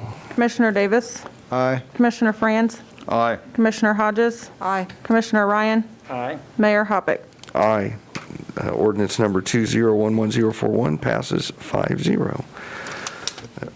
Moves us to resolution number 20-7888. Mr. Mayor, move approval of resolution number 20-7888, prescribing the form and details of and authorizing the delivery of $8,450,000 principal amount of general obligation improvement and refunding bond series 2020-B. Second. We have a motion and a second to approve resolution number 20-7888. All those in favor? Aye. Opposed? That also passes 5-0. Thank you very much. That's good news. That will lead us to 7.2. Item 7.2, Salina Fieldhouse reopening plan. Mr. Shealy.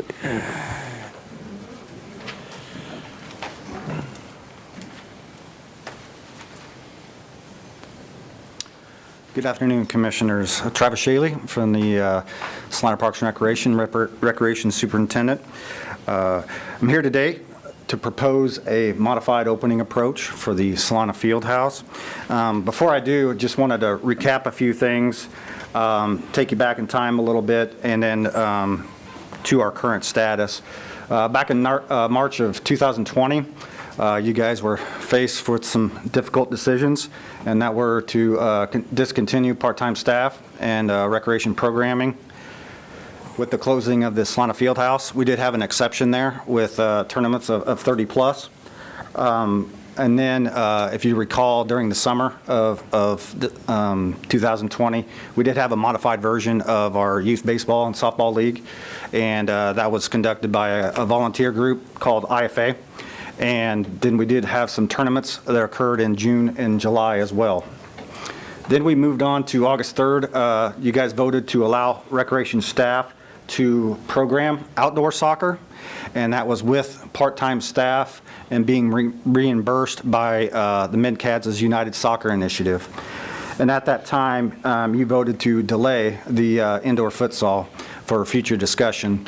And so I'm back to you with that, and plus we've had quite a bit of inquiries from the public to open the Salina Fieldhouse. So I'm here to prepare a modified approach to you. To the inquiries or the user groups, a lot of them, Winter's Farmers Market, if you guys been involved with that, it's on Tuesday afternoons, evenings. They do transition from outdoors to indoors into the Salina Fieldhouse. And Kansas Westland, they utilize the facility tremendously. They do have a baseball academy that usually occurs November through December, and then starting in January, they're in there every day, and so is the softball team. They utilize the facility a lot. South and Central, they did get a hold of me during this fall. It was more or less for the inclement weather times with football. and soccer. They do utilize the field house for softball for their winter workout starting in January as well.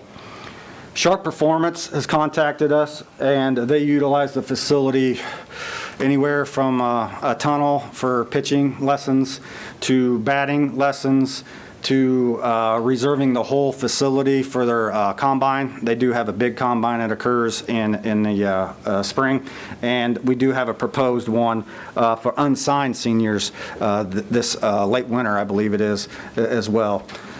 Smoky Valley Home Educators, that's the homeschool group. They, starting last year, they utilized the facilities more of their home base, as you will, for their volleyball, and then their 4 teams of basketball, middle school boys and girls, high school boys and girls. We've had good rapport from them. They like to be in the facility at all one time, and that's been a good deal.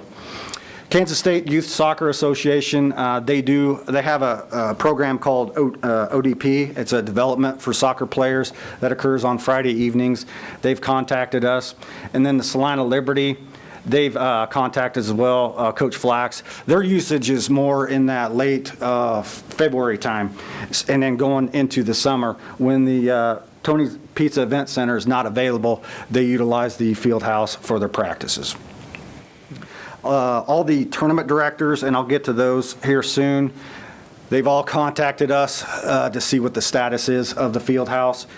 And then the bulk, as far as the number-wise, the baseball, softball, volleyball, basketball, soccer coaches, you name it, they utilize the facility starting in November, and it gets more in December, and then really when January hits, there's a lot of groups and teams in there. I happen to visit the field house from time to time, make sure it's doing all right, and walked in the concessions area. Happened to look over at one of our telephone, and 3,298 missed calls since we've closed the Salina field house in late March. So there is some interest there.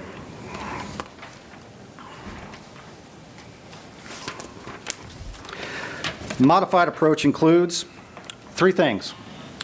1, open the Salina Fieldhouse for rentals within modified hours, November through December. Second one is to program indoor futsal with part-time staff, November through December. And the third is continue a similar approach with the tournaments and events moving forward into 2021.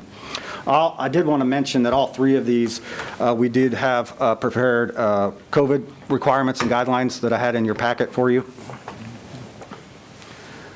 The first one is modified hours. We are proposing to modify our hours. In a normal world, we open at 9 a.m. and then on some evenings we close at 10, 11, depending on the rentals. We're proposing to open at 2 and close at 10. This will allow our existing full-time staff to supervise all the opening hours. And that includes programming, rentals, events, and tournaments during November and December. And there's no part-time staff supervision needed during this time of November and December. What this will do is it'll lower that cost, the utility costs. Obviously, we'll shave in about 5 hours off of operations. You know, in a normal world, we do open at 9, and this we're open at 2. So it will shave off some utilities, and it will also shave off the part-time payroll that we usually have during this time. What it'll also allow is the buildings maintenance staff. In a normal world, they come in at 5, and they're not done really by the time we get there. So it would allow them more time and maybe come in a little bit later to properly sanitize the facility and do their normal field and equipment maintenance. The second one is indoor futsal, and nothing would really change here. We do operate this program normally November through December. We do have our full-time rec staff member who supervises all the games, and we have part-time staff as officials. The only thing that would change would be the same thing that was approved for outdoor, and that's the Mid-Kansas United Soccer Initiative will reimburse all the officiating costs. We estimate that around $1,200 by the year end of 2020. And you've seen this before. This was in the last presentation. That's just a letter stating as such that they will reimburse all officiating costs. You've also seen this as well. I know how you look at financials. And so here in the, there's my pointer. Here in the 2019 actuals, those were the actual expenses during 2019. And then this is what we propose would happen in 2020. As you can see, we have all the goals that we need. This is the part-time staff that would be reimbursed. So I did put a 0 there. And the assigning of referees. So that's where you come with an estimate about $1,200. $200 is, we have all the equipment that we need, but in case a ball blows up or something like that we can't foresee, I would just like a little cushion in there at least. So, but then you go to the right side of there of revenues. Here were our actuals. We do offer adult futsal program, U9 through U14, and then we do have a high school as well. And those were our actuals, and this is what we propose. And then last year's cost recovery was right here. Now, when you factor in some indirect costs, so that was tough to do. What I did is just apply what we would charge a user group for that space usage. So we did apply that. And then if you don't have a program, you don't have futsal rentals. So if we do have a program, then we have these proposed futsal rentals right there. So with direct and indirect costs, we're in that neighborhood where we need to be by our cost recovery model. Expenses, this was a tough one. I was trying to figure out a way for you guys to understand that I was just basing it on our current expenses. And right now, we have recreation full-time staff salaries, which I thank you, by the way.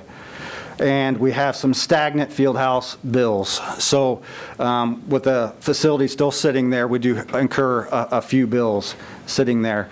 But so I tried to go and with our proposed additional expenses beyond that for November and December, our referees, again, those would be reimbursed at the end. So that would kind of zero out. Futsal equipment, just give us a little leeway to run the program. So we're not over there cleaning or have any custodial as of right now, but we would have that. I got with buildings maintenance, and that's our estimate of additional cleaning and custodial for November and December. Again, we would schedule the HVAC system to be occupied a little bit during those times. So we're estimating about $1,000 additional from where we're at per month. So times 2 months would be $2,000. And that's how we came up with the $5,080. And again, $1,200 of that estimated would be reimbursed. Moving on to the third one is tentative 2020 and 21 events. This is tentatively what we have on the books as of right now. As you can see, there's a lot of events, and every single one of these, I've spoken to a lot of these directors. Believe me, they're calling me, you know, what the status is, and they very much understand that COVID dictates everything, and depending on your decision, okay, they understand that. The next column is an estimated number of teams. We came up with this. We've got some decent history on some of these tournaments because they've occurred since we opened. Some of them are new. So we estimated the number of teams that would be in each tournament. And then if you notice, some of those do follow below the 30-team threshold that we do have right now. The next column, and I know that exercise we went through with baseball and softball, your interest was economical impact. So I did get with Visit Salina. Based on these estimated number of teams And historically, with the tournament, we came up with an estimate, and I want to emphasize estimate here. So we don't exactly know how many out-of-town teams and everything. We don't know those actuals until after the tournament occurs. So that is an estimate, but it's dialed in pretty good. The ones in red, those are based on participants, not the number of teams. So I did include those. Those are some high-impact events. And then, so I did that down here at the participant base. So they didn't have total into the team factor, but I did have them in red right there. So, and I included those in the estimated impact as well. We wouldn't propose any of this without any COVID guidelines. We do understand that. So I kind of became a research guy. I got with the Kansas State High School Activities Association.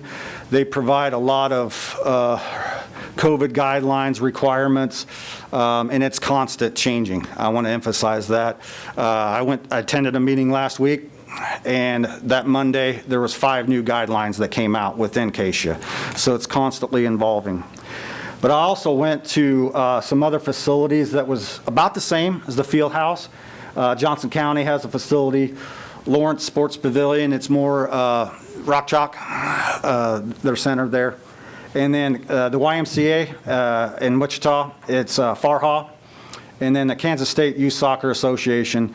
So I gained a lot of things from them, and about 95% of them was about the same, just different language, but about the same. So got some good research there. So what I did is I got with Jason Tiller with the Salina County Health Department, and he reviewed those. He did recommend taking temperature when entering the facility. Now, I caught this, and I want to correct this. Not currently staffed to provide this function. I believe we are during November and December. So I wanted to make that correction there with our full-time staff, no part-time additional, but we can perform this function in November and December. We started at the drawing table, and then it was recommended to have these in sections, and thought it was a great idea of requirements versus guidelines. So requirements are something that we can enforce. You know, the mask ordinance, the social distancing, the requirements KDHE comes, we can enforce those. All these up here, they also listed as guidelines, just recommendations to follow. So if you, hopefully you reviewed the recommendations put forward to you in the packet, we kind of separated them into user groups, parents, players, coaches, tournaments, and my vision there was to give a sheet of paper to every single person who utilizes that field house. And that pretty much covers them all right there.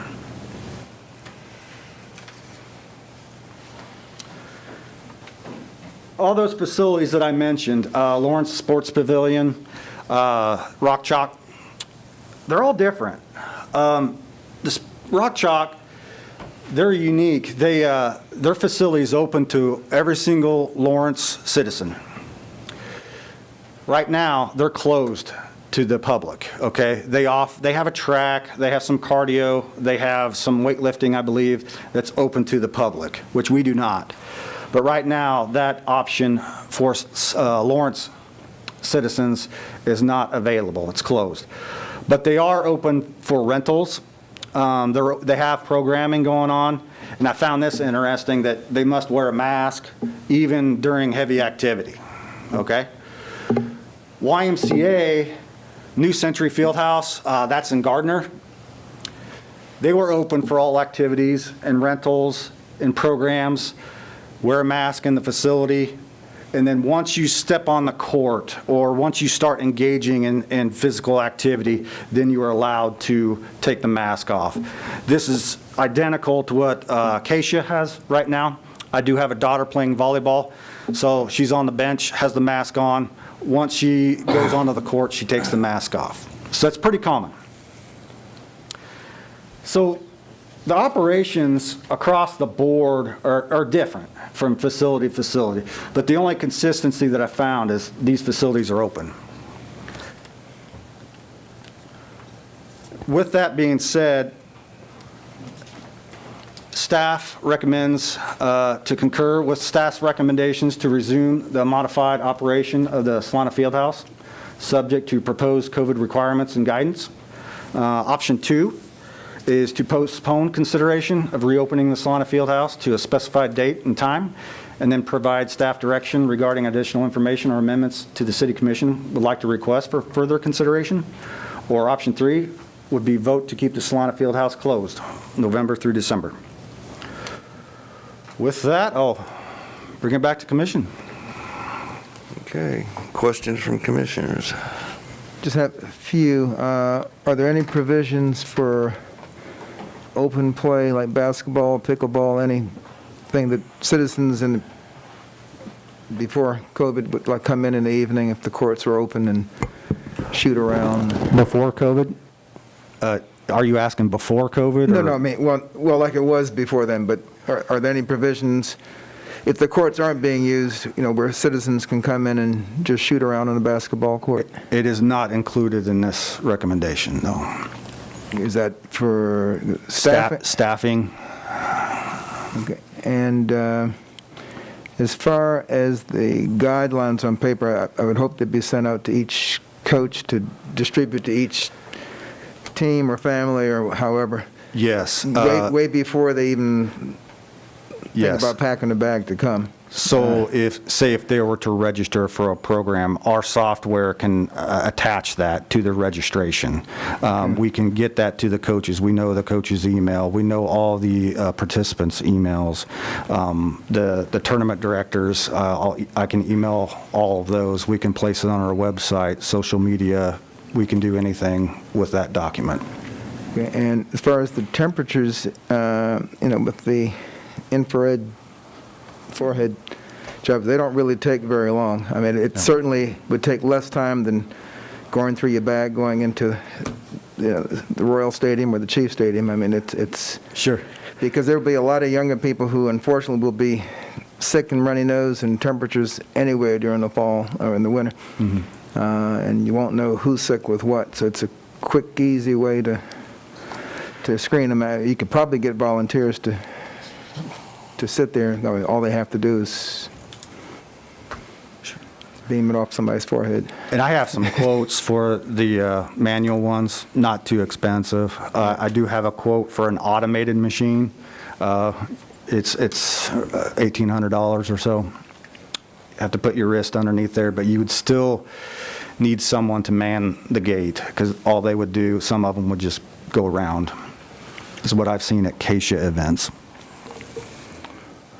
Beats taking care of them a week later in the hospital. I'd concur. I think we could probably get some volunteers to do that. Okay. I had understood from the presentation that you do now have the staff to do the temperature checks. We can do that November through December. That is correct. And my question was, are we going to do that? You never really addressed that. We can, if you give us approval to proceed.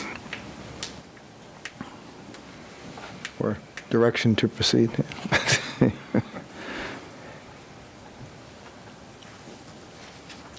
Did you? I'm done. I'm sorry. Okay. Thank you. And with the exception of the futsal, we do stay within the part-time, discontinue of part-time with that exception. We can do everything else with full-time staff.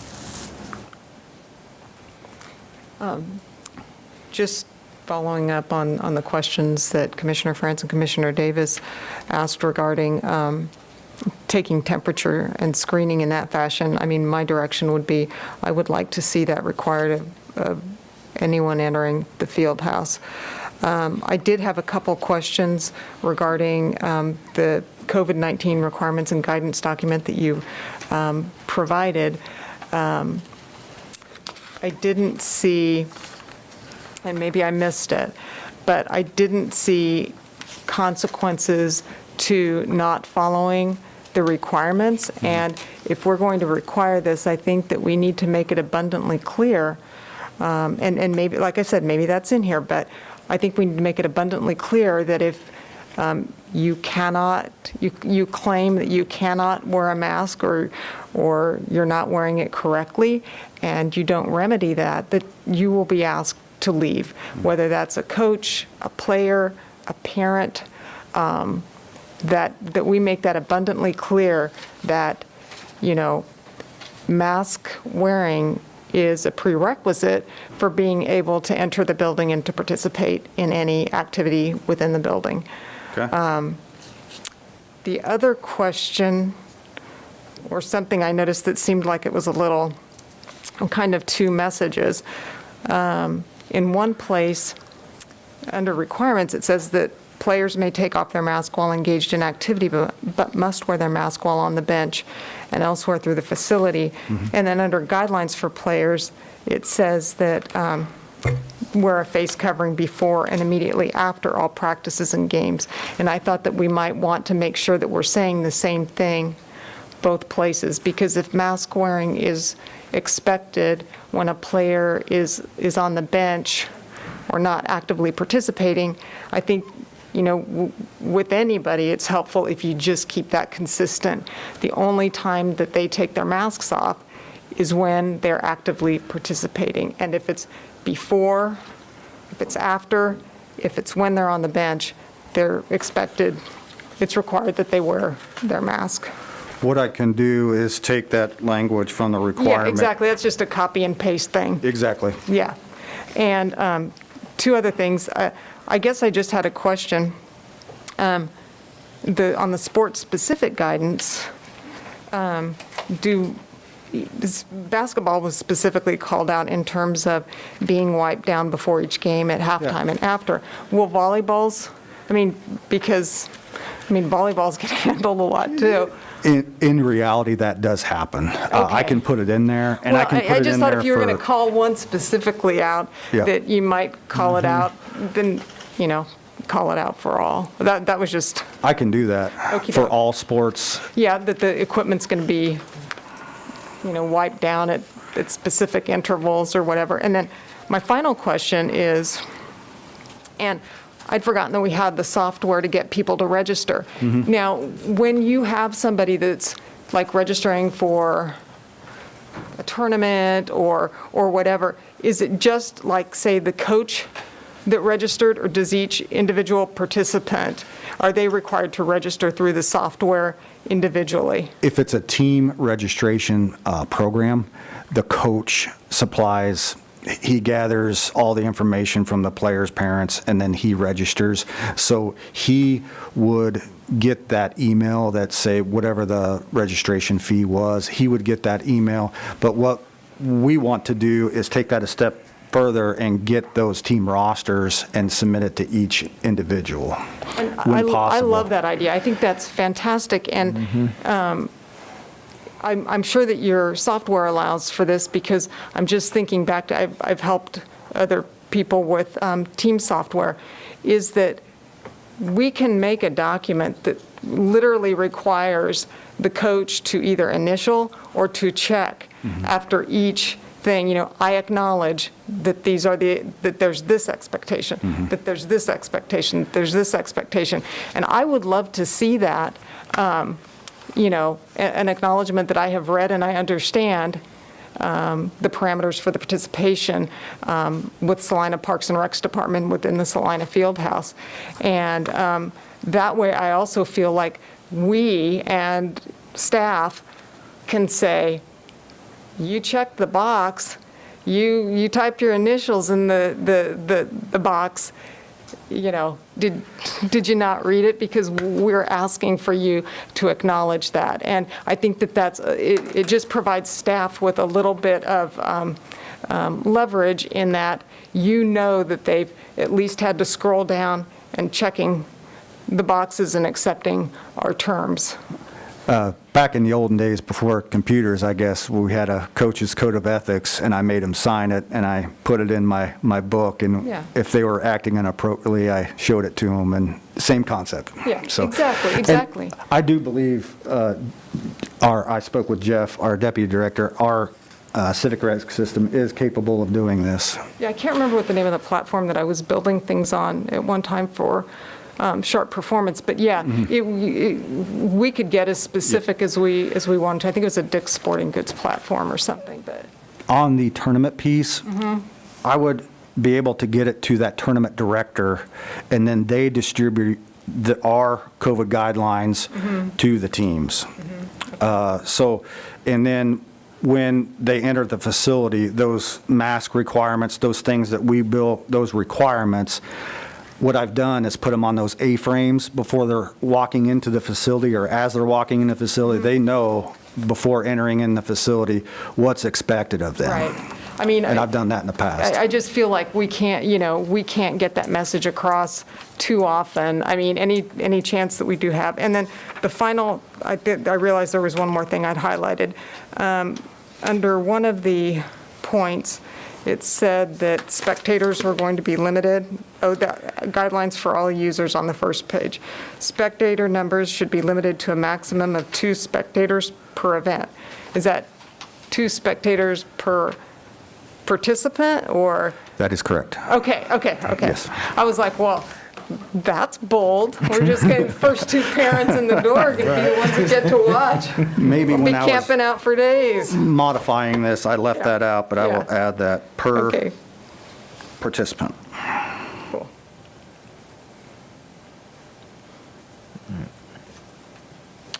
Okay? As a clarification on that particular point, that is a guideline, not a requirement. About the number of participants. I'm wondering if we don't do something where it's like, you said you were going to have places marked off. Yes, I can mark on the Mark the benches. What we did this summer, we had shields. We closed the drinking fountains so they can only use the water bottle option only. We designated home and visitor teams, so those home teams were sitting kind of together, not together, but in that vicinity. Right. And then the visiting teams are down the way a little bit. We already implemented things like that, Right. just to help with that social distancing. And I guess the only thing I would just ask us to think about is, if we do designate that these are the appropriate spaces to sit, because I'm just telling you, you'll get people saying, well, the 4 of us, we're a family, so we can sit together, and then it messes the whole spacing thing up. It does. So, just you and staff might kind of talk through strategies for what to do when the stands are full and you've got, 50 angry parents and grandparents out there saying, well, so you're going to punish me because I couldn't be here an hour before the game starts or whatever. Understand. Because, I think you guys are going to get some grief on that. Sure. So that's all I have. Although they can watch it on television. The We- TVs are operable? That helps, really. Yeah. Out in our lobby, and especially those mothers chasing around a 2-year-old, and we don't allow food or drink inside unless it's sealed, but those televisions help space out watching the games, really do. The reluctance to return to the full service, the pickleball players, shoot around, is that, I'm sensing that's the part-time help that you don't have now. Is there a considerable cost in that, or is that the fact you just don't have them recruited at this point? Yeah, we didn't discuss it too much. We were just focusing on our heavier activities.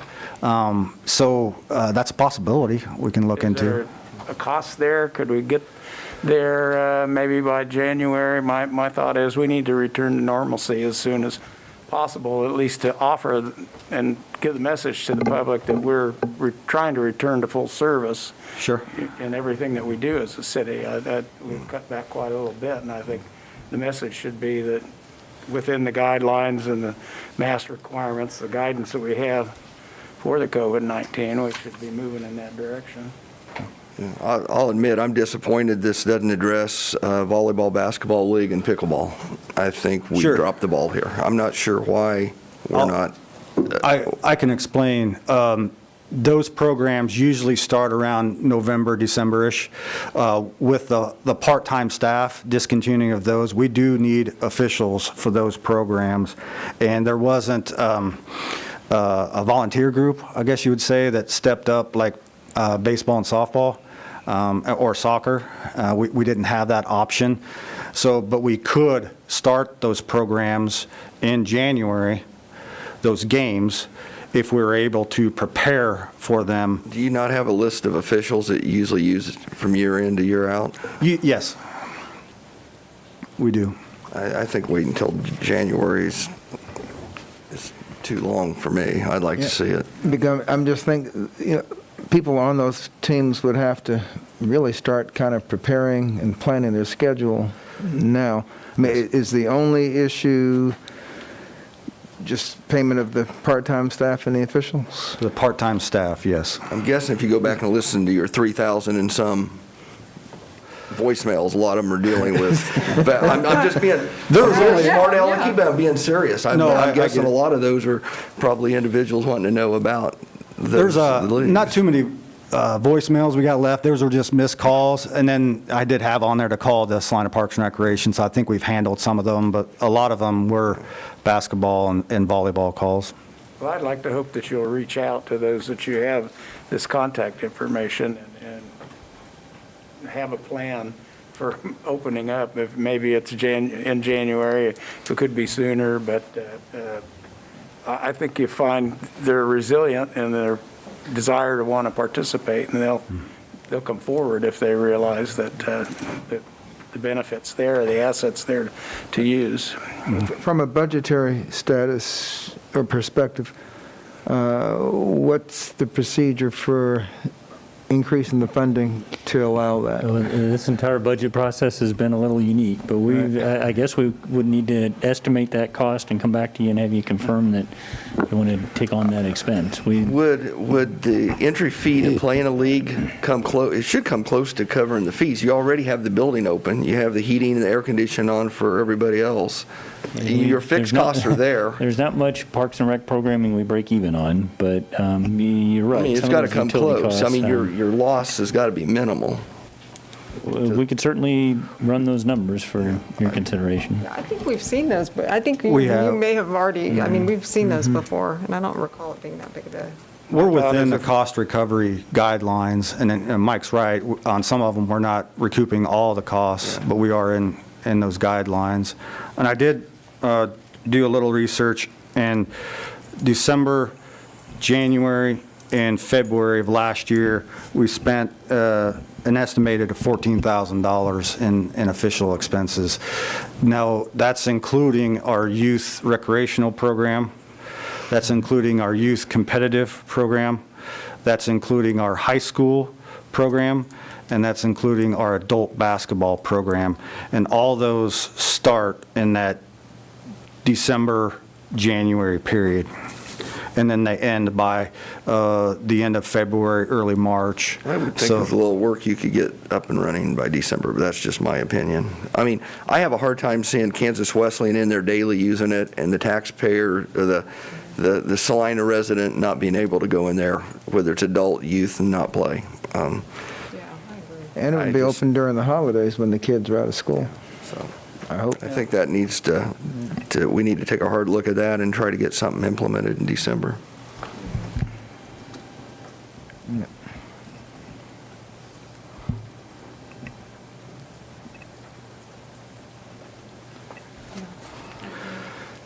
Anything else I can help you with? Thank you. Any comments from the public?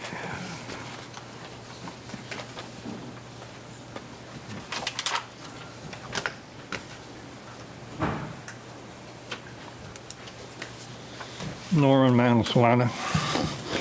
As you congregate, condense people in the area, you're going to expose more people to this disease. The news media is reporting that we're having an uptick right now in these places. As cold weather comes, I was under the impression hot weather is more of a problem with this. No, it's not. It's cold weather. It condenses it, makes it more powerful. So if you're going to make an error, you better make an error on the side of caution. Thank you.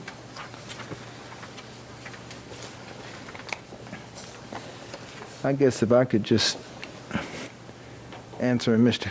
Shealy's last comment, you were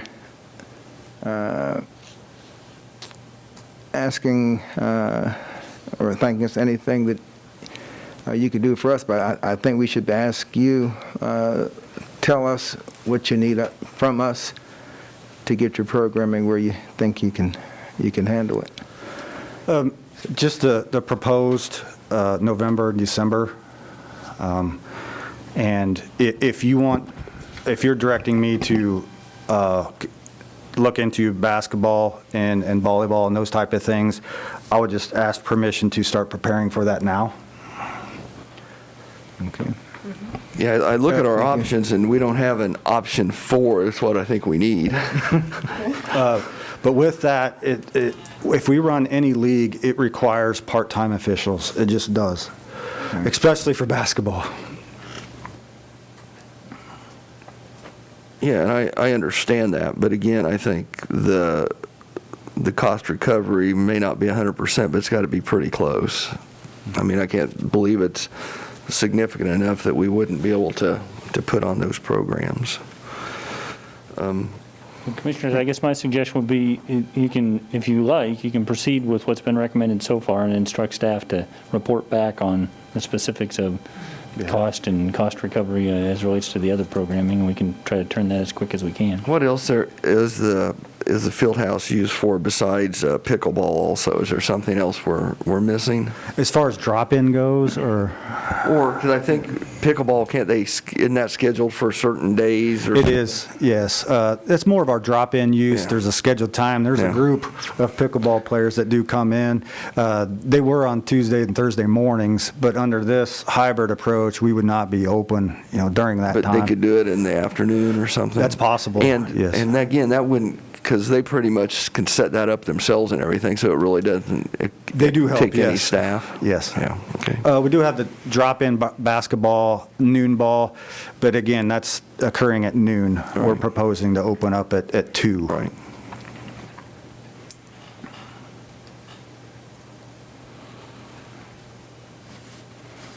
Okay, any other comments?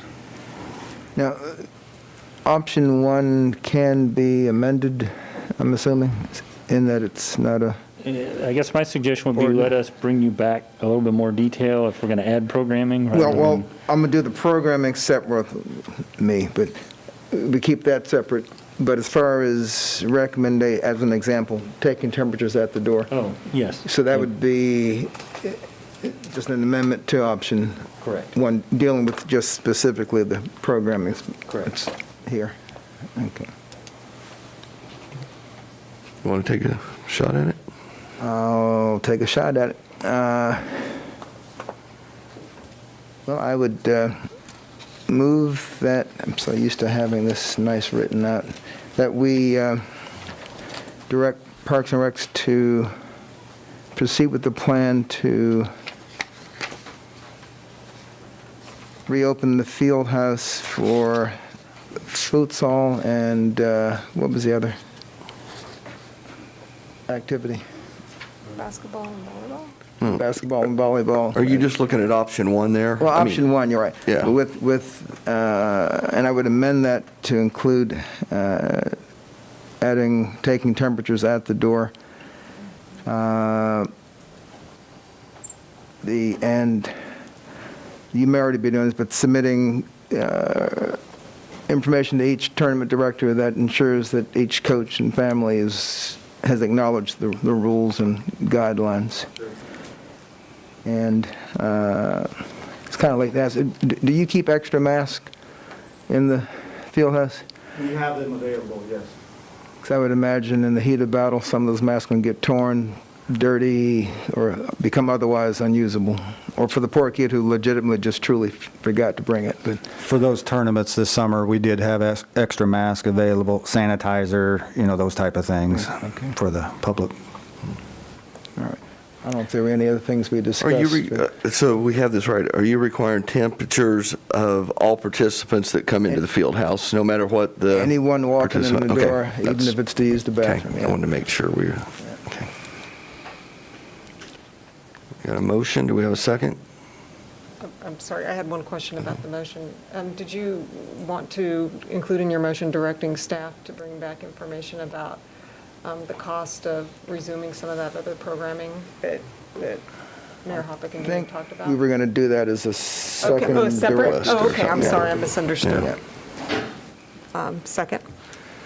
Okay, we have a motion and a second to concur with staff's recommendations to resume the modified operation of the Salina Fieldhouse, subject to the proposed COVID requirements and guidelines, with the requirement of temperatures being taken of all individuals entering the building, and what's the word I want to use here? Submit that that COVID requirements be directed to all participants. Is that kind of, that all participants are given the COVID requirements? Is there room for comment yet? Yes. I am very conflicted on this because I know that anytime we open up, we put upward pressure on that case curve. On the other hand, I also know that we've got to learn to live with this thing long term, and we can't continue to keep all normal activity squashed. So, I think I'll support it with some reservations, simply because there are some potentially adverse consequences. But there's also adverse consequences of telling people they can't resume normal activity. So I will lean that way. And if I could just follow up with that, I mean, I'm trusting staff. If we get notification from the health department that we've had an outbreak, we may be revisiting this discussion in another 3 or 4 weeks. So I just, it seems like no decision is final right now when we have and it seems like we've got some fairly decent guidelines in place to try to limit that risk. So, let's go. Okay. Have a motion and a second with the amendments. All those in favor? Aye. Opposed? That passes 5-0. We probably don't really need a motion, do we? Just direction to staff? Yeah, I think we understand the request. We'd be Okay. happy to carry it out. Okay. If we could get something back to us in the next couple of weeks dealing with opening the field house further to the other programming would be great. So, okay. Thank you, Travis. Okay, that moves us to 7.3. Item 7.3, Downtown Streetscape Project Punch List, Project Update, and Consideration of Change Order Number 22, City Project Number 70012.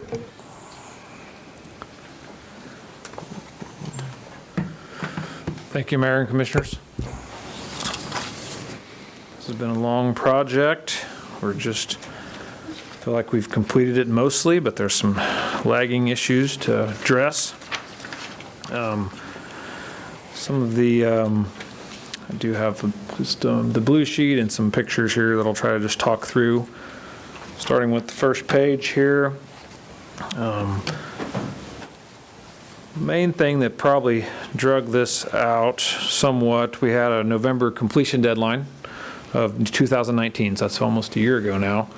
So in cooperation with the alley and the hotel and the developers around the downtown area, it took longer, and we've kind of finished up the Mulberry corner, just in June of this year.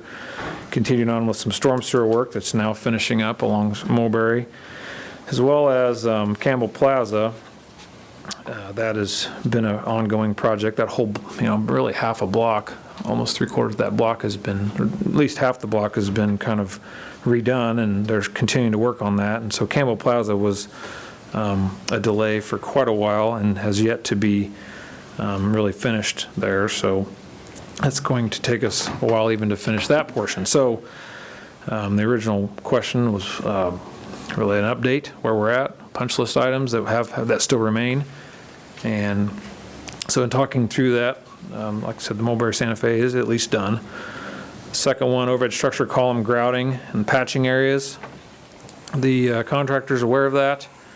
They ordered the grout from the supplier of those columns, and it matched when it came in last year, or 2 years ago when we actually did it. Maybe it was last year, I can't remember actually when they did it, but when they grouted, it looked similar, but it faded very quickly. So as you can see on the columns down there, it's just a poor color match, and they've got another batch of it that they got from the supplier, and they're going to put that up as soon as they can. The crew that does that work is kind of their structural crew, and they're not available or even around here right now until December is what the contractor has said. So that is still waiting for a crew to complete.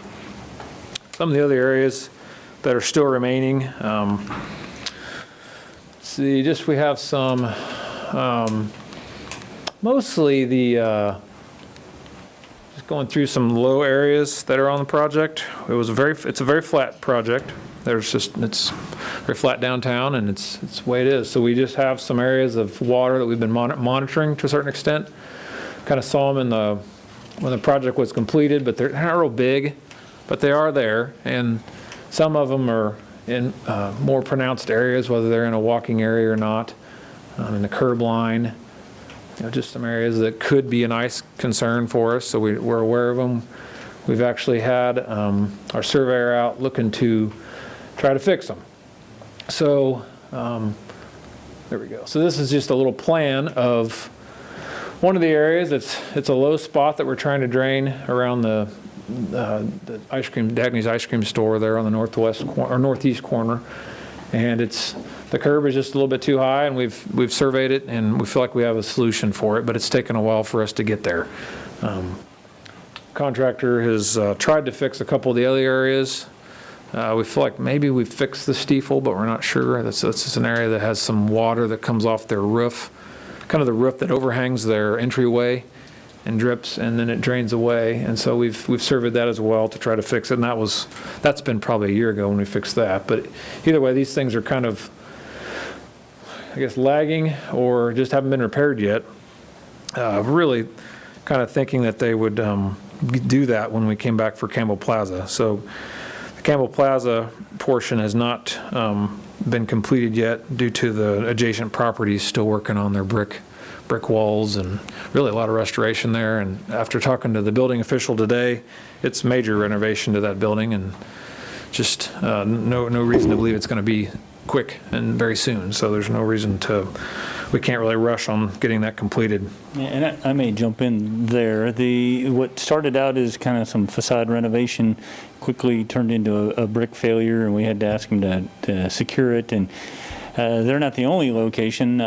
Pathway Financial kind of ran into the same thing as they took the stucco off of their, well, backing up a bit, you may recall this history, but those plazas were buildings that were torn down to create those plazas, so those walls are not intended to be exterior brick, and so they were stuccoed over in the 80s, and now as they're removing the stucco, they're finding more damage behind it than might have been anticipated. So with respect to the location north of Campbell Plaza in particular, the front facade failed, and then as they exposed the south facade, or the south wall, they were in for a lot more work than they might have anticipated. So they approached us, and I consented to, the contractor was willing to demobilize out of the plaza to allow them to secure the building.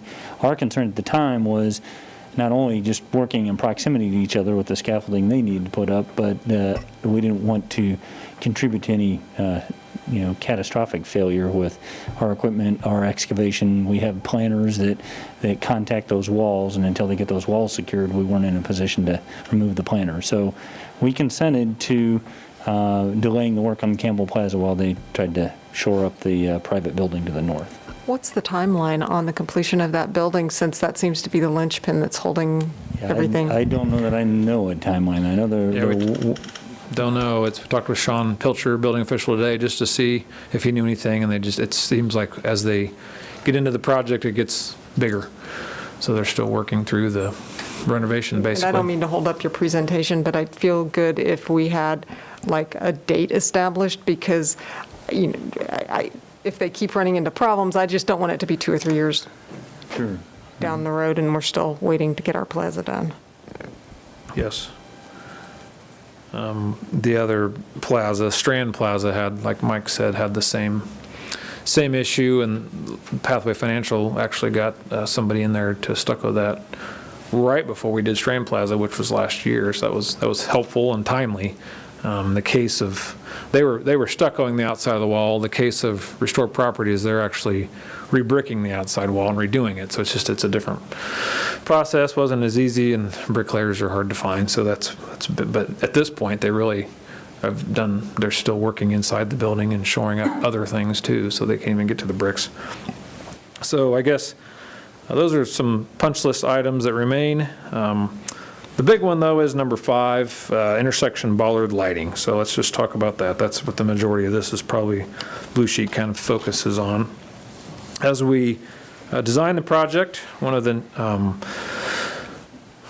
design features of a downtown, and a lot of downtowns that you see kind of have, it's more pedestrian friendly to have raised crosswalks and raised intersections and narrower places to cross. So the idea was to make it more pedestrian friendly, to slow traffic down.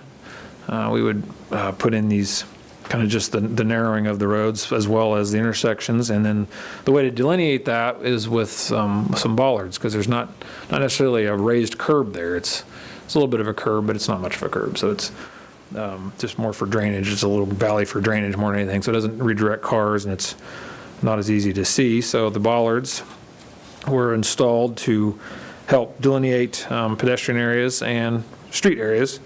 They were designed kind of to match, or they were really picked kind of match the downtown aesthetic feature. They look kind of like the top of them kind of looks a little bit like the United building. It's just kind of that was a neat artistic feature. So they're not, they weren't designed to really, they're not a concrete bollard. There's places where you'll see a concrete bollard or a steel bollard in the ground, and it'll bend your car up, or it won't budge. So that was more of a different type of bollard approach. These are more just decorative. It's slow speeds. There's not a lot of danger with cars and pedestrians. Everybody's going slow. There's a lot of pedestrians down there. However, during construction, we just had trouble with them. Looking back, we probably should have left them out and not put them up until we were done with construction, because during construction, with the narrowing of the roads, traffic control, the work that was going on, they seem to have gotten hit more. So we had trouble with them there. So one of the parts of punch list items is to move those back, and that has been we're going to move those back a couple of feet, and just to see kind of just a good example of, if you go out there today, or even not too long ago when I was out there, I took a picture of, I think it's at the very end. Did I put it in there? I don't know. Yeah, there it is. So you can kind of see the right there is about 18 inches back. That's where those cones are, 18 inches back from the curb. So somebody who's got a trailer or just doesn't drive very well just drove right through there. You can see the line, and it's like, yeah, that's been a problem. And this was designed by HDR. These intersections are plenty wide enough for people to make turns. The curb radii are good. But for whatever reason, we just have trouble with people making these corners and just not doing a great job of that. So in light of that, we felt like we're going to move them back 2 more feet. And 2 more feet was definitely something that HDR looked at, and we feel like that's what we came up with. And so actually we've installed some of them further back. This is just the intersection at Iron that these haven't been moved yet, but some of them kind of middle through the project, we actually just constructed them back farther. So we feel like that's going to work better for us. So part of some of the things that need to be done still as well is to move the bollards back. So in light of that, we thought we might move them back and light them at the same time. But the problem has been with the lighting, so let's talk about that. Intersection bollard lighting retrofit. The project had lighted bollards, and they were specified to be IP65s, which IP65, what does that mean? If you go buy lighting, kind of outdoor lighting today, they'll have an IP rating, which is ingress protection. And just going through that, there's different levels of that, but the bottom line is they're protected from water intrusion, they're meant to be outdoors, and they're meant to be on 120 volt AC power. So that was the type of bollard that the designer chose, that we all agreed looked pretty good, should work. And then as we approved the shop drawings and got the bollards delivered to us, then installed, concerns were raised by the contractor and the city building inspectors that help look at the project as well when they're doing their inspections, and thought that this doesn't seem right. So the bollards didn't seem to be manufactured, from what we could tell, to meet the IP65 designation. So after looking at that further, it was seemed to be clear that the supplier just they weren't able to meet it. There was just no way to meet this type of designation. And basically we went back and forth with the contractor, which then, the designer is Canterbury Designs, or they were the supplier. They're made aware of concerns. They didn't really believe it was their responsibility, didn't think it was an issue. They've got these things installed quite a few places in town, or not in town, but in the U.S. This is the picture of their website. I'm sorry that's turned, but that's on their website. Those are bollards just sitting outside by some trees, and I think in maybe climates that may have given us a false sense of security from the supplier that, oh yeah, the suppliers knows what they're doing. But in hindsight, they're more of an aesthetic feature, and they don't do a lot with lighting. And so we've not been able to really, the contractor or the city or us is really not, or the HDR has not been able to make much headway with them. But after about 9 months here, they did give us a retrofit. So they said, okay, we'll supply some lighting and a system that would fit with a low voltage system. So what is a low voltage system? Instead of going with 120 volt power, go with 12 volt low voltage system, which is kind of what landscape lighting you have in your yard, or a lot of our lighting downtown is low voltage lighting.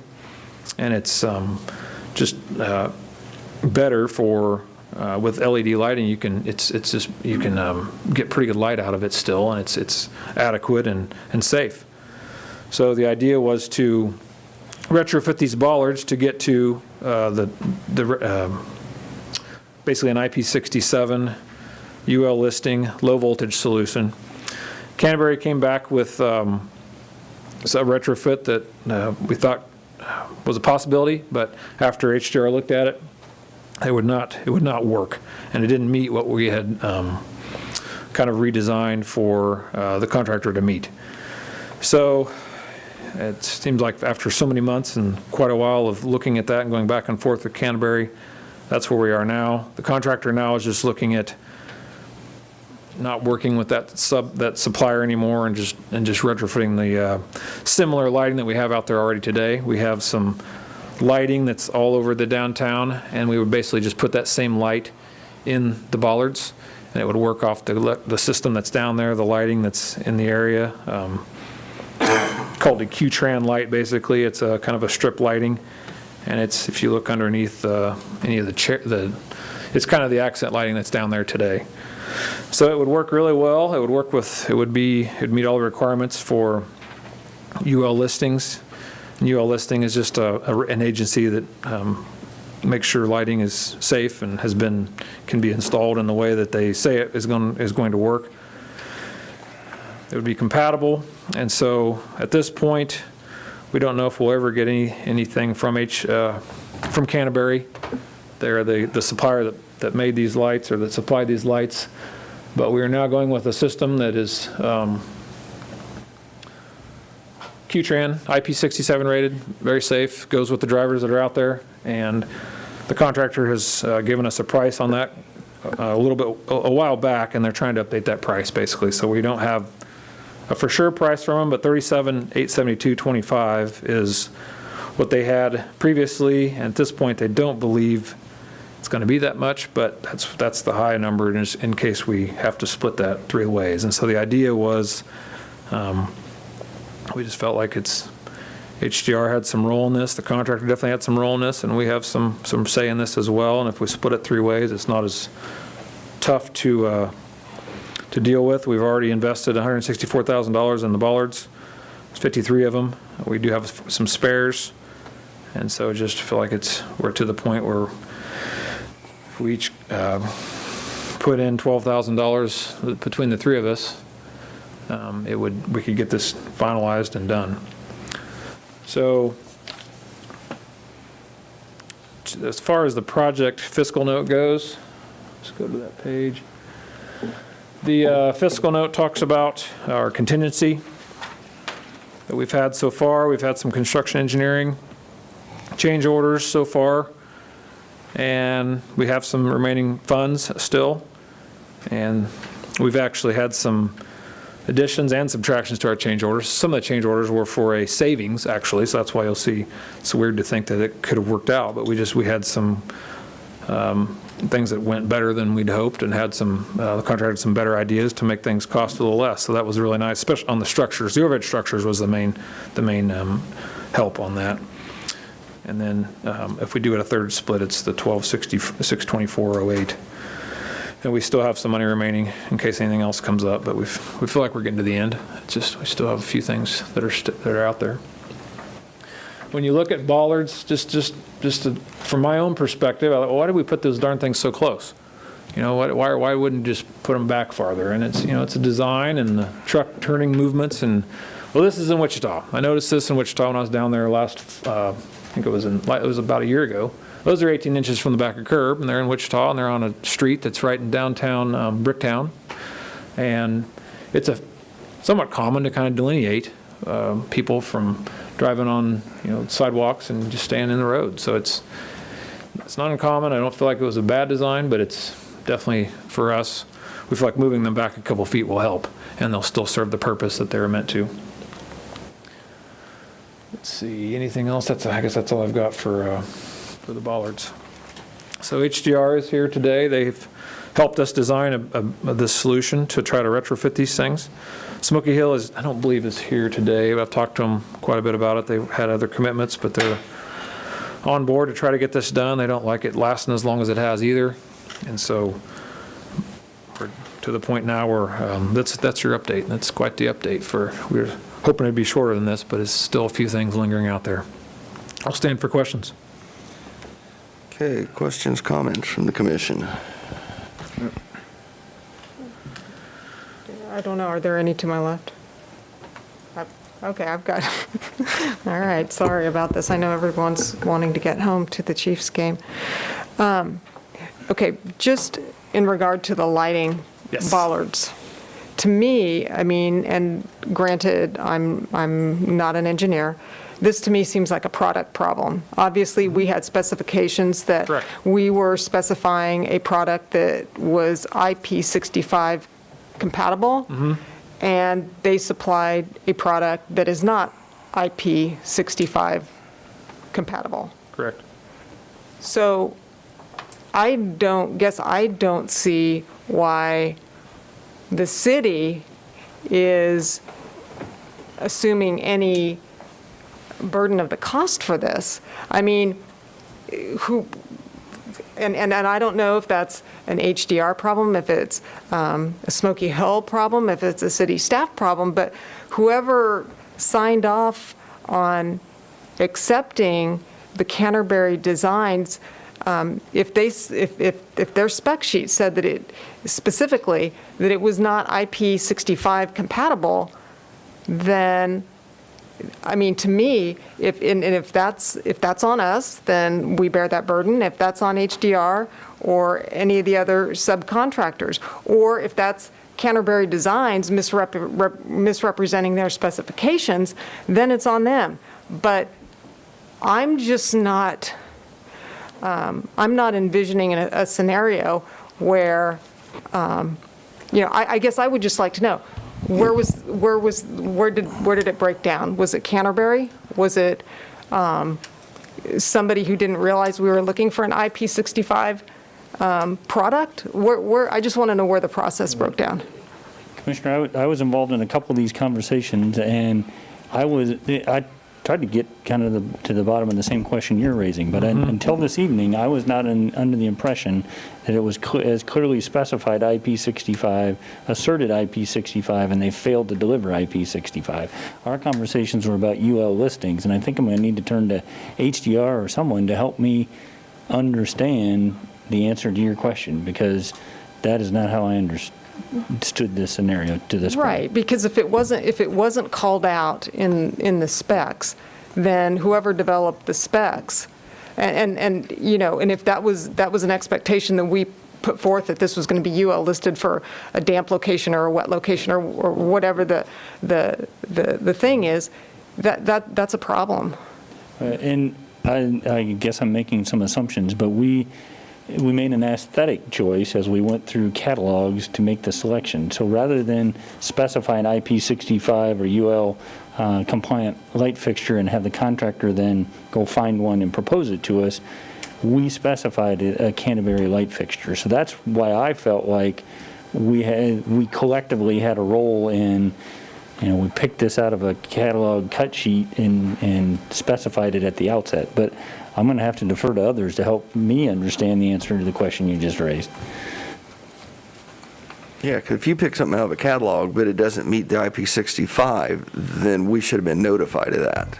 Right, that's the problem, is they don't, their website, if you look at their website today. I don't care about their website. They saw the specs, so they should. And then they put that on their submittal and sent it to us, and then it was approved on that regard, and then what actually comes in the mail and we get didn't work. So I can have HDR explain that. Putting a finer point on it, the question I raised is, can we send them back? And the answer was no. Beyond that, I guess I need more information. Yeah, we've bought them and they won't send us our money back, so we're stuck with them at this point. But HDR is here, and we can talk about IP ratings and UL listings. My understanding was HDR approves the shop drawings, and the shop drawing did say IP65 on it. So it would seem like, okay, that's what they should deliver, and what we've learned is the supplier just put that on there that's because what we called for, they stuck it on there. So we don't have any way to really know if they meant to have that on there, or if they know what that even means. But at this point, they were not able to deliver that, and then they said, well, that's not what we should have put on that drawing, and then really we shouldn't have supplied them for this. So it got to be pretty messy with that at this point, because we've got them now, and they're just thought we'd try to retrofit them to get them to work. I don't know if that's is that a fair? Come on up. Yeah, please come on up. Yeah. Good evening. So could you give us your name, please? I'm sorry. Yes, my name is Simon Sun. I'm with HDR. Hi, Simon. I have assumed the project manager role for this project during the construction phase when my predecessor left the company. So I came on board and worked with public works staff as well as the city manager's office to follow up and close out this deal. So with regards to the question was the UL listing. So if I may, I'm going to add a little bit of clarity to that. So the technical specifications that went along with the bid package has a specific section in there, and I apologize for not knowing the exact section number off the top of my head, but it's the outdoor electrical section. So in there it says the product needs to meet code. Okay, so my understanding from talking with my designer, who's the electrical expert on this, is that UL listing is something that is expected for any kind of electrical fixture. If you were to go to Home Depot and purchase a light and you look at it, it's UL listed. So, that's our technical intent, is that the product that's supplied must be UL meets code, which means UL listed. So that's the reason for that. With regards to the IP65, is a designation that was supplied by the manufacturer, I guess, I should say, manufacturer, Canterbury in this case, it's clearly stated on the cut sheet that it's IP65 rated. So as reviewing the shop drawing submittal, we saw the IP65 designation, check, it's good. Knowing that our technical specifications should cover the project with regards to having something that would be meeting code.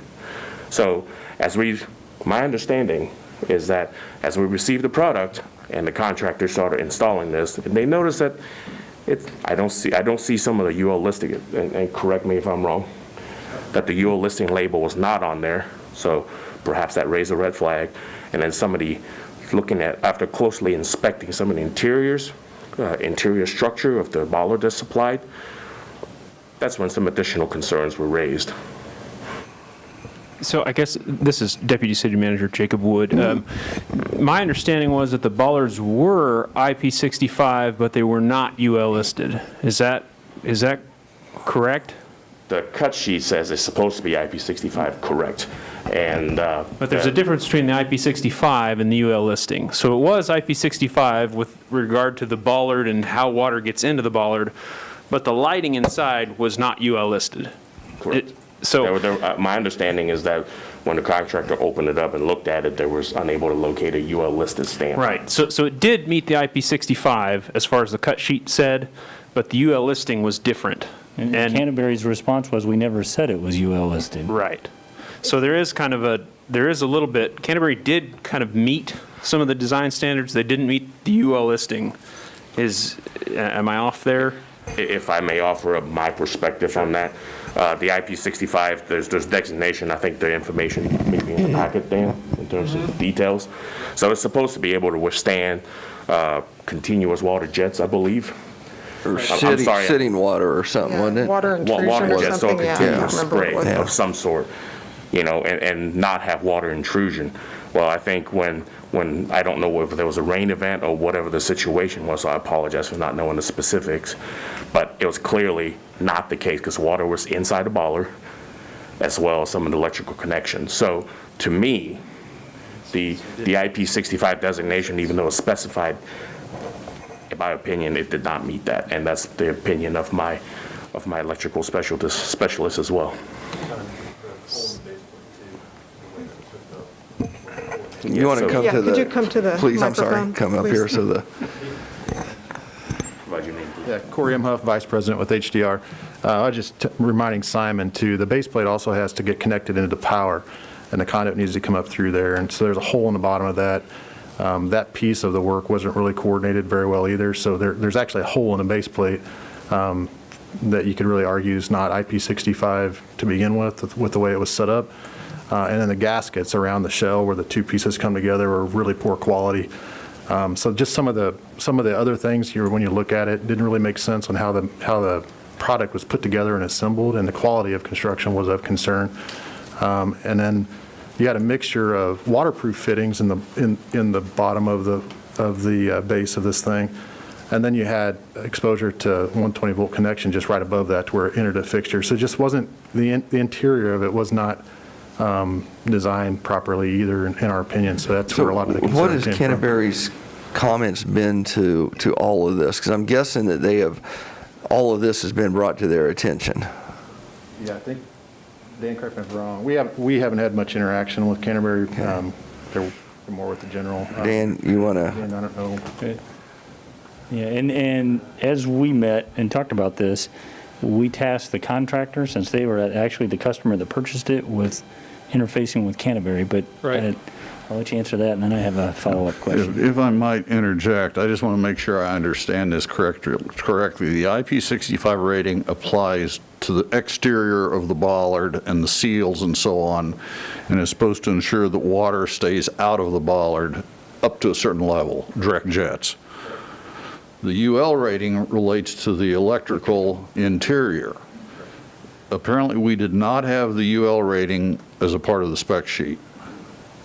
I don't recall if it's on the shop drawing. It was not on the shop drawing. Yeah, not on the shop drawing. So the lights were not UL rated, and that became apparent when they were installing them. It raised some questions, and then it brought the whole rest of the issue up. My question is, why would the light not be UL rated when you go to a hardware store? You cannot buy something that's not UL rated. And Why would follow- they even manufacture such a thing? And follow-up question, when you see that, why don't you stop installing them? They did. Yeah, that was I mean, is that- that was the first ones they put in, and noticed that, yeah, we didn't, well, They didn't energize them. yeah, they're not actually hooked, they're installed only because, just for the delineation. It's what they haven't been energized or actually lit for quite a while, actually since June of 19? So June of 2019 was when we noticed it, so, it was a problem. So the So original Canterbury question, Yeah. I don't, it's really the contractor in Canterbury. Has Canterbury just denied it. the contractor contacted Oh, yeah. Canterbury? Yeah, and the contractor actually did get Canterbury to send in this revised design, retrofit, basically. So we sent the contractor, HDR designed the retrofit, said this is what we think would work and work the best. And we have UL listing, and this is compatible with the system that's down there. So we sent that to the contractor, he sent it to Canterbury. Canterbury said, we don't like that idea. We're going to go with a different idea. Should still work. So we said, okay, well, if they come up with an alternative plan that can work and has lighting that works and UL listing, so okay, we could entertain that idea and review it. And so we did that with HDR, and they came back with lights that just, they were not going to, there's no way they could be UL rated, because they don't, that's not what their company does. They don't really have UL, from what I can tell, UL rating capacity. They haven't said that, and they haven't said they will do it. They just haven't addressed that as an issue. They're just a manufacturer of aesthetic features that go outdoors, but they don't light very many of them. And so we're concerned with anything they give us at this point, because you'd have to hire some outside firm to come try to UL rate it or determine if it's meets those requirements, and it's just, we don't feel like they're going to get there, and the contractor just doesn't get very good response from them when he talks to them. So we haven't been able to, they say that these things work wherever they put them in, and they're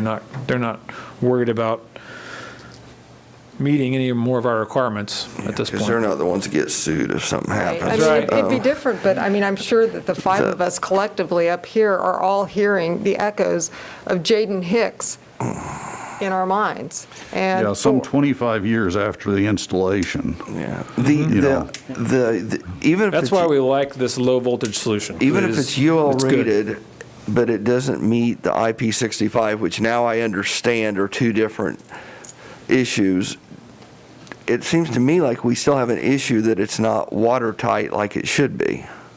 Well, that's what we're referring to low voltage. Mhm. We kind of If you could, I'm sorry, Hold on, Corey. you're being televised so that everybody can hear. Corey M. Huff again.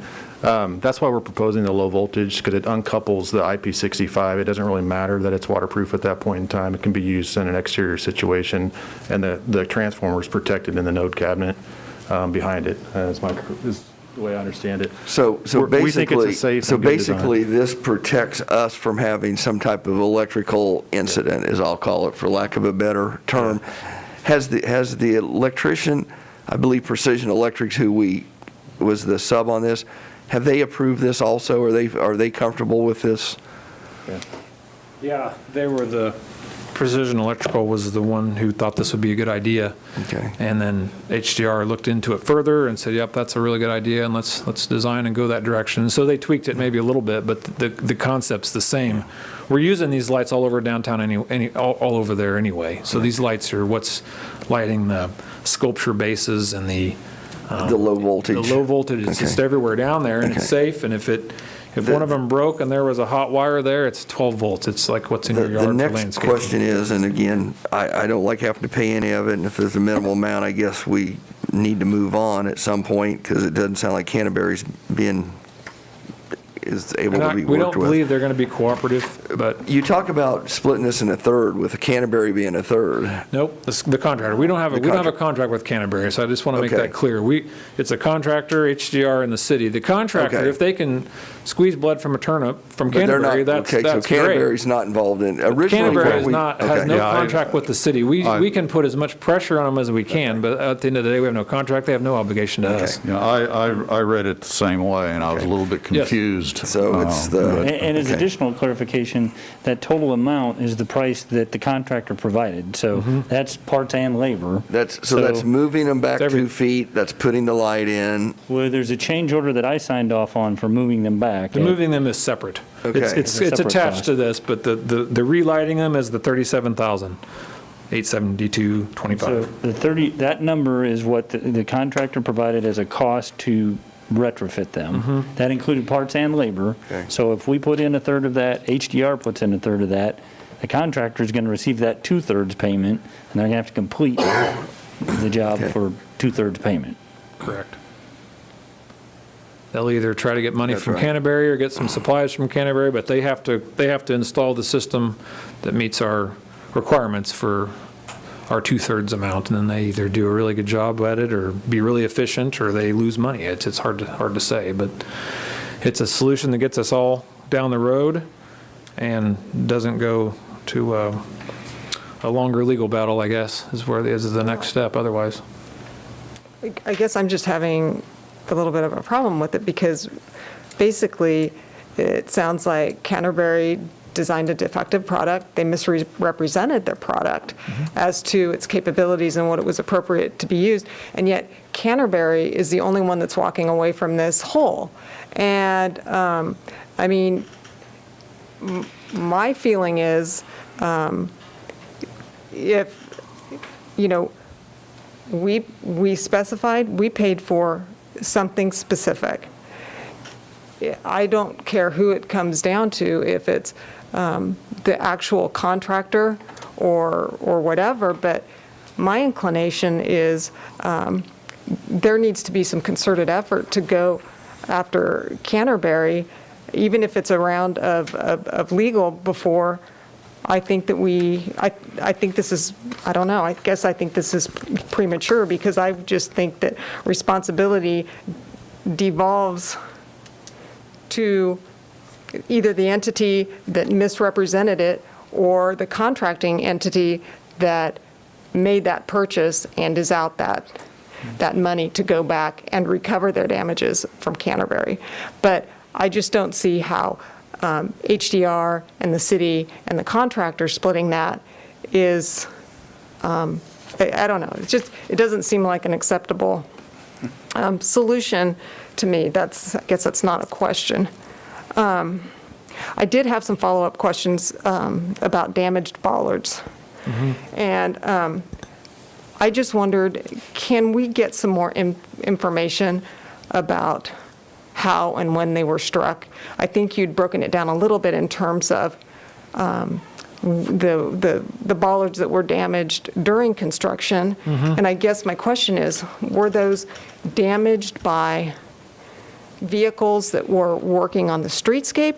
Were they damaged by commercial vehicles, like making deliveries and, you know, whatnot, and trying to navigate, you know, our reduced capacity on our streets?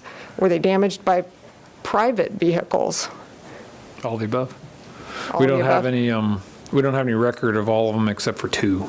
We have two that we were able to catch the license plate and get insurance out of. The rest of them, Just unknown. no, I don't But know. those that we do know, they weren't exclusively construction equipment. Yeah, It that was, wasn't construction equipment, right. It's private just vehicles errant while vehicle construction was going or on. trailer. Okay, I gotcha. Okay. And so we did did we go ahead and file police We- reports, again, even on the ones that we didn't catch? Contractor is responsible for them. They're responsible for trying to recoup their costs on those, and so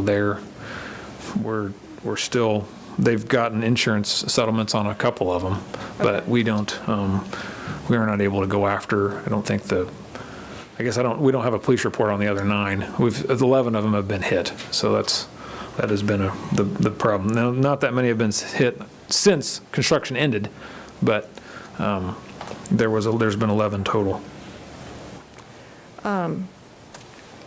When do our warranties in general for this project expire? Have they expired already? No, November of 19 was when it substantially date. complete. 2 years after that, November of 21. Okay, so Got another whether year. it's on workmanship or materials, we have until November of 2021 to notify Correct. of issues. Okay.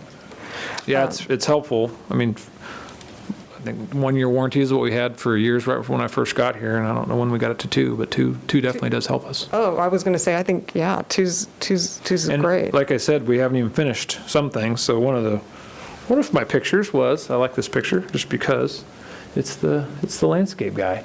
He was finishing up 2 weeks ago. So there's our final blue zingers that we finally got able. It's sometimes when you specify plants and life happens around the U.S., some of those plants aren't available for a while. So these were the final plant they were able to get planted a few weeks ago. So that's something that just recently was completed based on kind of the landscaping and world of buying plants and getting the right kind of plants planted. So we don't even have a final completion on that yet. So when they say 2-year warranty, it's going to be depending on which part of the project. Of course, Campbell Plaza, some of these other things aren't even done yet. So 2 years from completion. 2 years Okay. from when it's complete. Okay, because that was kind of my follow-up question, and I don't know if it's for Mr. Stack or for Mr. Scragg, because the action that we're considering today for approving the change order number 22, I wanted to know if this implied or indicated that we are signing off on accepting everything else. That's No, this is just a change order. Yeah, this is Okay. just trying to get the bollards lighting moved down the road a little bit. It's been hold up for a while. And then in regard to the change orders, I know that we had an exceptionally low contingency on this project. That's been emphasized a lot in the past. But I also know that we did do some significant value engineering. Specifically, I'm thinking of the overhead structures. Overhead structures, yep. And we drastically changed, the original vision to what we got. So I guess my question is, and maybe it's just something that we could get some sort of a statement about the contingency fund and the change orders that were made, but so what gets that windfall from, what account gets that windfall from the value engineering that we did? Does that go into the contingency fund? Well, it would depend on the timing. I would have to look. I don't know the answer off the top of my head. No, it doesn't look like Debbie's Yeah. here. It would depend, with respect to the overhead structures, I have a timing question of when that was realized relative to this contract. But otherwise, it would go into the project fund, and it would Right. then not be spent at the end of the project. Okay. Yeah, once we need to check on finalize the overhead project structures. and you have a final accounting, then all that goes back, or you have either a surplus or a deficit. But in this case, I think we're going to have a surplus.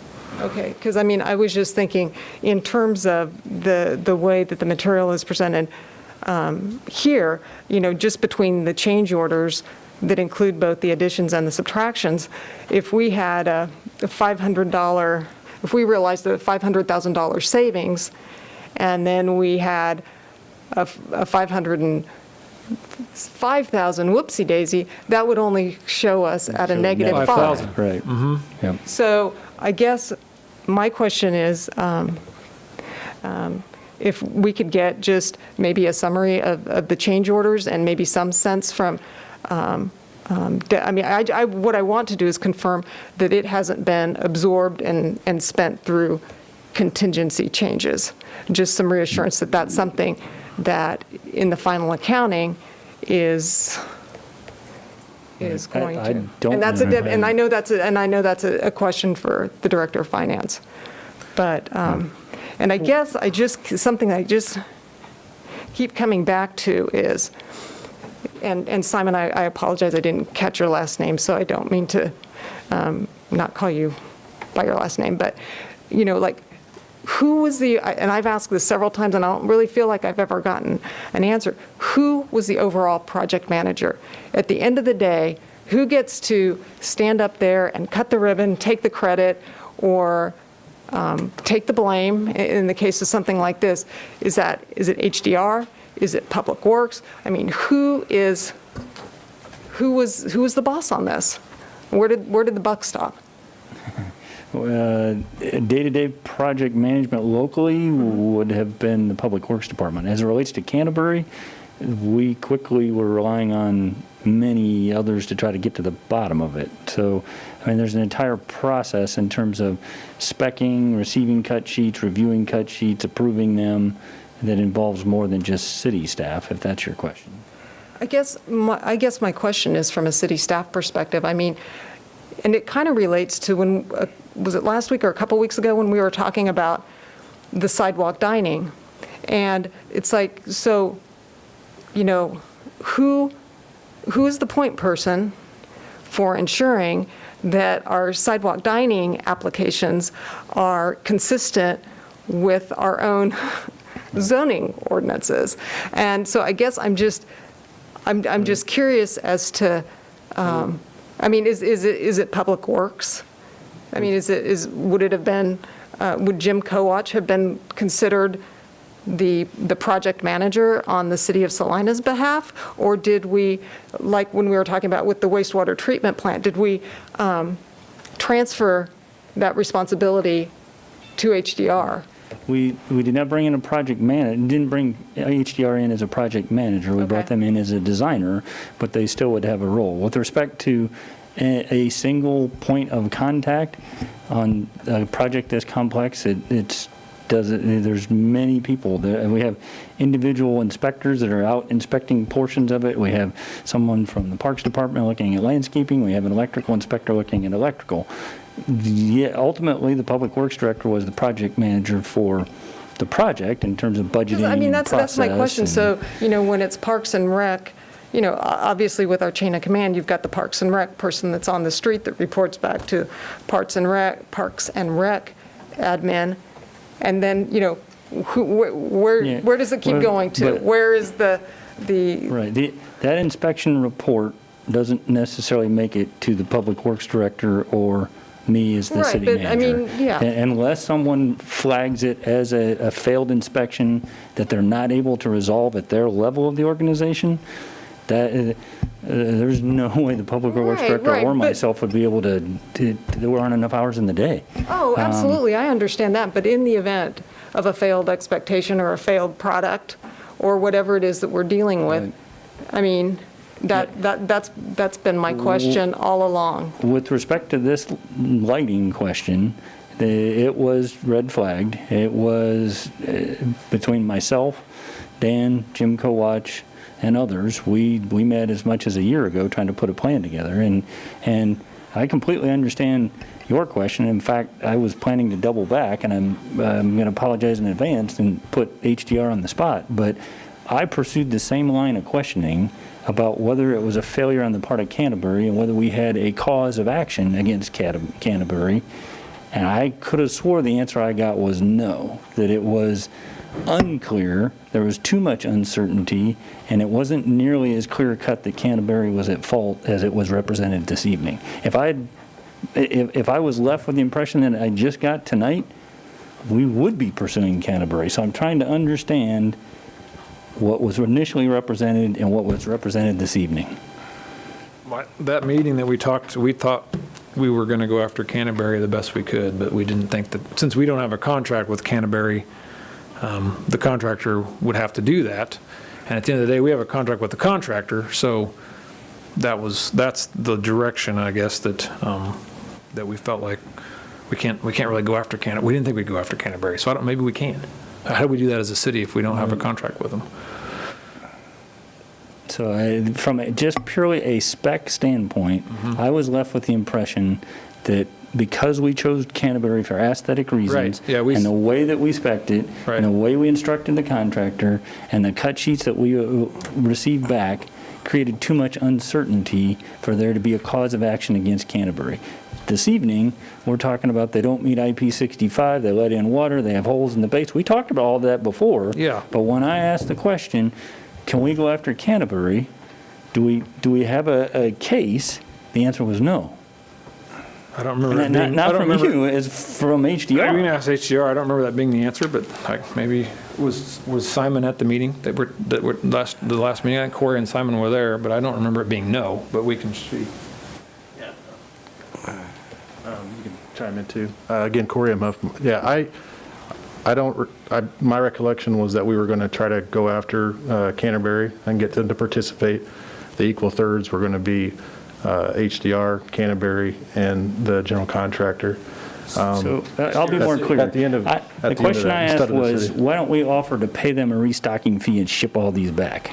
I think that's, if that's the direction that you want to choose to go, I think that's perfectly available as an option. I think the feedback we're getting back from Canterbury is that, Dan has alluded to it, they're not real cooperative as far as working with the general contractor. So I do recall we talked about going to litigation, the likelihood of success, and how long we'd had the material in hand. But I came away with the impression that we didn't think we had a strong enough position. Well, the specking the item by name creates some problems in that regard, I think. That we talked about that. Right. Their cut sheet does say IP65, and the contract specifications do require it to be UL listed. They're not able to do the UL listing, and they won't pay for it to be UL to review it. So correct me if I'm wrong, the cut sheet got approved. It does, for general conformance with the contract specifications, yeah, with the contract requirements. So there was a checkpoint that could have been rejected, but it wasn't. Right, because they didn't submit the UL certification with it, so, that's why, if the general contractor, confirms that the UL listing is there on their product, they procure it, right? They're part of the procurement process as well. We're a part of specing it and reviewing it. Like we've talked many times, it's a partnership between a lot of people to deliver projects like this. And that UL listing, the ability to be UL listed was not there.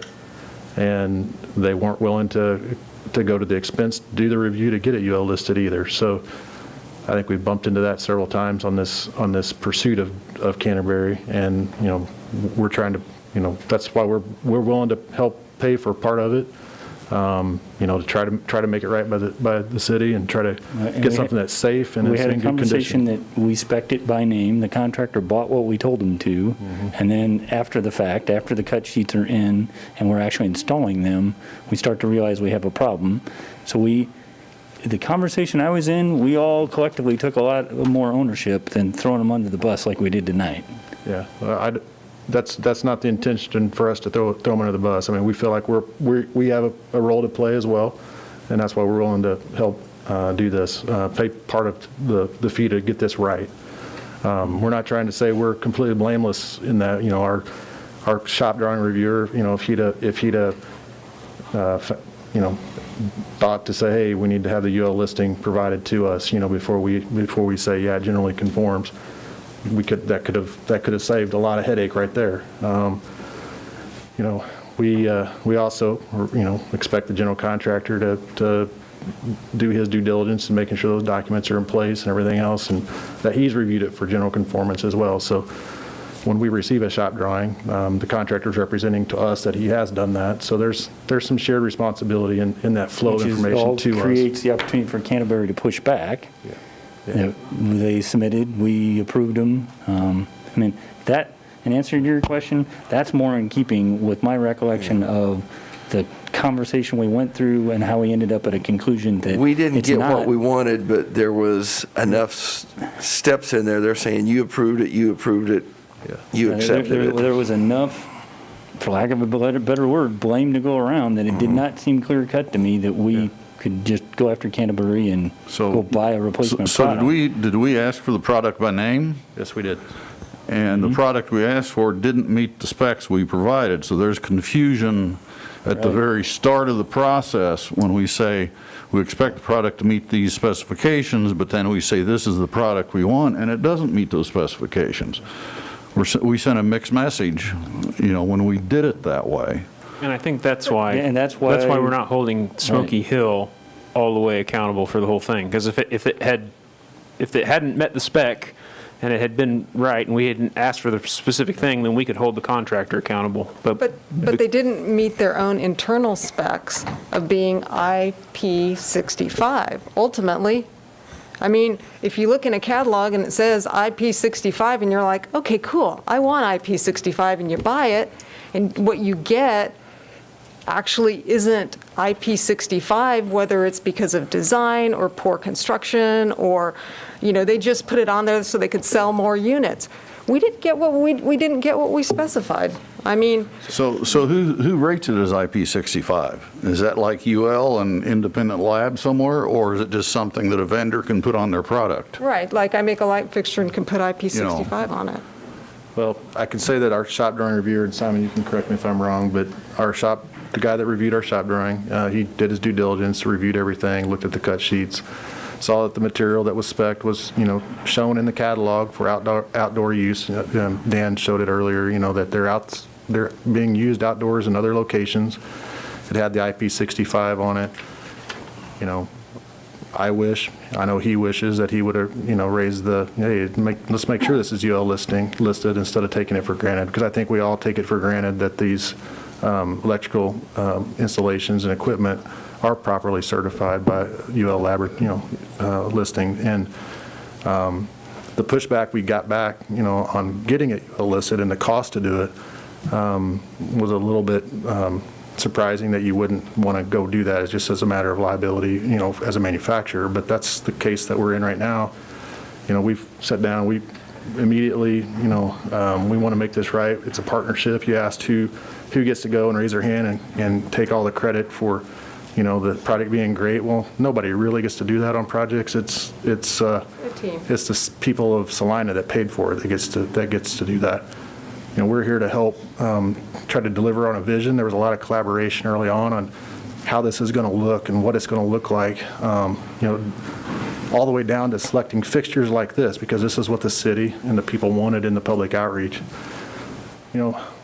Anytime you spec a specific product, you create a problem, a bit of a bidding problem, and you create a bit of a liability issue as far as who owns it. And that's really, the root of the cause. That's where the problem initiated, is just specing a specific item instead of saying, we'll take 3 of these different, items, and letting the contractor then pick the one that he wants to provide, having to do all of those certifications that they would typically do as a general, make sure it's UL listed and everything else. I think. And we spec'd it because of the Art Deco theme that we were trying to accomplish. So we specifically went out and found this product. Who made the decision that it's like, okay, we want Canterbury design number 101? My recollection is it was a collaborative process through the public involvement and the stakeholder meetings selecting different fixtures and stuff. And I totally get that. And if you show me 3 light fixtures and I'm like, I love light fixture A, and you're telling me light fixture A is going to work, then I think problem solved. But if you're showing me like 3 different light fixtures and, number 1 and number 2 aren't applicable in our situation because of the light that they put out or where the light goes or whether they're, UL listed for a damp location or whatever the thing is. I mean, I feel like now kind of like the people at Salina are getting the blame put on them because it's like, oh, you stakeholders, you picked the Art Deco one, you picked the fancy Art Deco one, that's on you. Please don't misunderstand me. That's not what I'm trying to say at all. I think that the credit for the project and how it will look in the end is what they get to use, for the years to come. And we're here to make sure that you guys get what you want in the end. Make sure it's safe. We've tried to push back and make sure that you guys get the right thing here, and we're willing to help make that happen and make sure that you guys are satisfied with it, both in the final product and then how it gets paid for as well. So we'll defer, Mike, to you and Dan on. Well, that's ultimately what we tried to accomplish. I wasn't trying to paint the stakeholders as being responsible either. The point was, rather than the reason we deviated from the more typical, we need lighted bollards, bid them, and it's fully on the contractor, is we were trying to do an Art Deco theme throughout the downtown. So we went out and, the designer went out and found choices. With respect to the cost sharing, that is ultimately where our conversation ended up, was all right, hey, can we find a way to split this remaining responsibility? But it did start from, we did start down the path of, do we have a position to pursue with Canterbury? Would it be productive? But it was more, in my recollection is it was more as he just described in terms of just conversation, a lot of roles to play, and this is where we ended up. I think another factor was how long we had the product, or the contractor had the product from the time that they ordered it, took delivery, to identification of the problem and getting back to the vendor. Canterbury offered to make a change even though it didn't meet the UL standards, correct?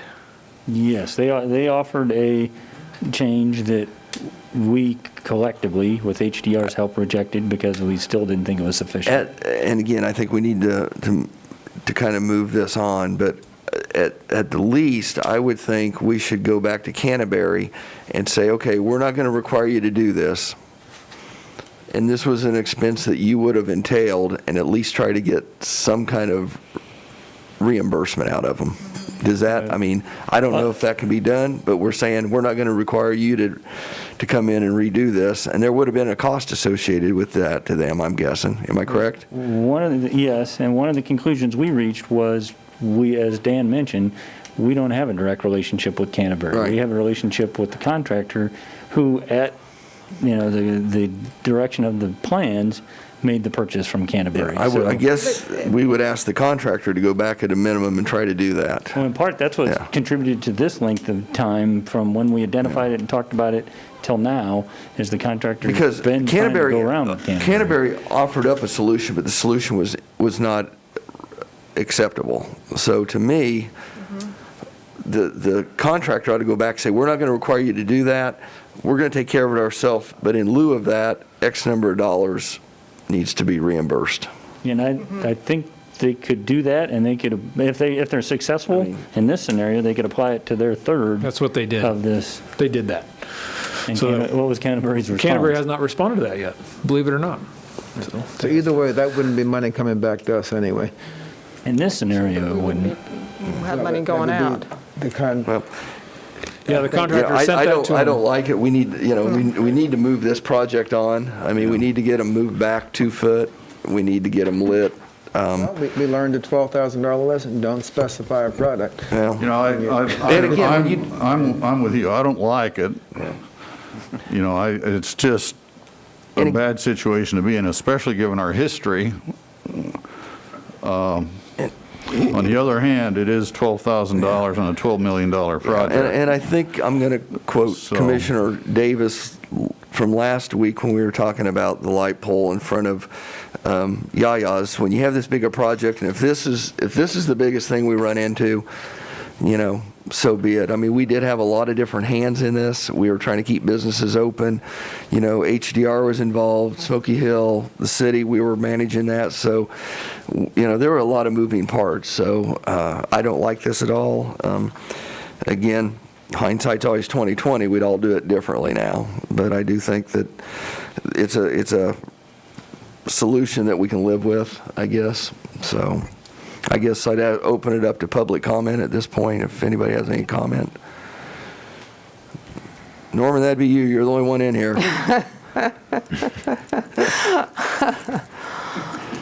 Gonna have to get you a microphone too, Norman. Yeah, you need to start sitting up front. You've been on this subject for so long. Can I comment on it after you've taken action? Because if I hadn't seen a picture up there, it wouldn't have reminded me what's wrong. Where you had that turning issue, the vehicles are turning on a corner, they're cutting across the corner. I've been to New Althena, Illinois, and they got the same problem. I don't think your law enforcement vehicles can make a U-turn now on this 3-lane street. They are putting SUVs, ATVs as law enforcement vehicles because your streets are so narrow. So it's something you need to look at maybe down the road. If you go down to New Althena, Illinois, you'll see what kind of problems they got.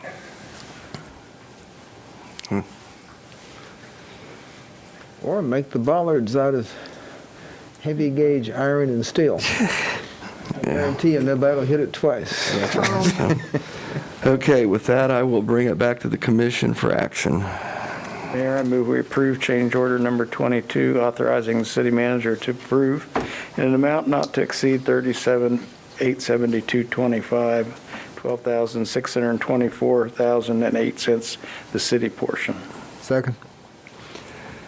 We have a motion and a second to approve change order number 22, authorizing the city manager to approve in an amount not to exceed $37,872.25, with $12,624.08 being the city's portion. All those in favor? Aye. Aye. Opposed? Nay. That passes 4-1. Okay, that will bring us to 7.4.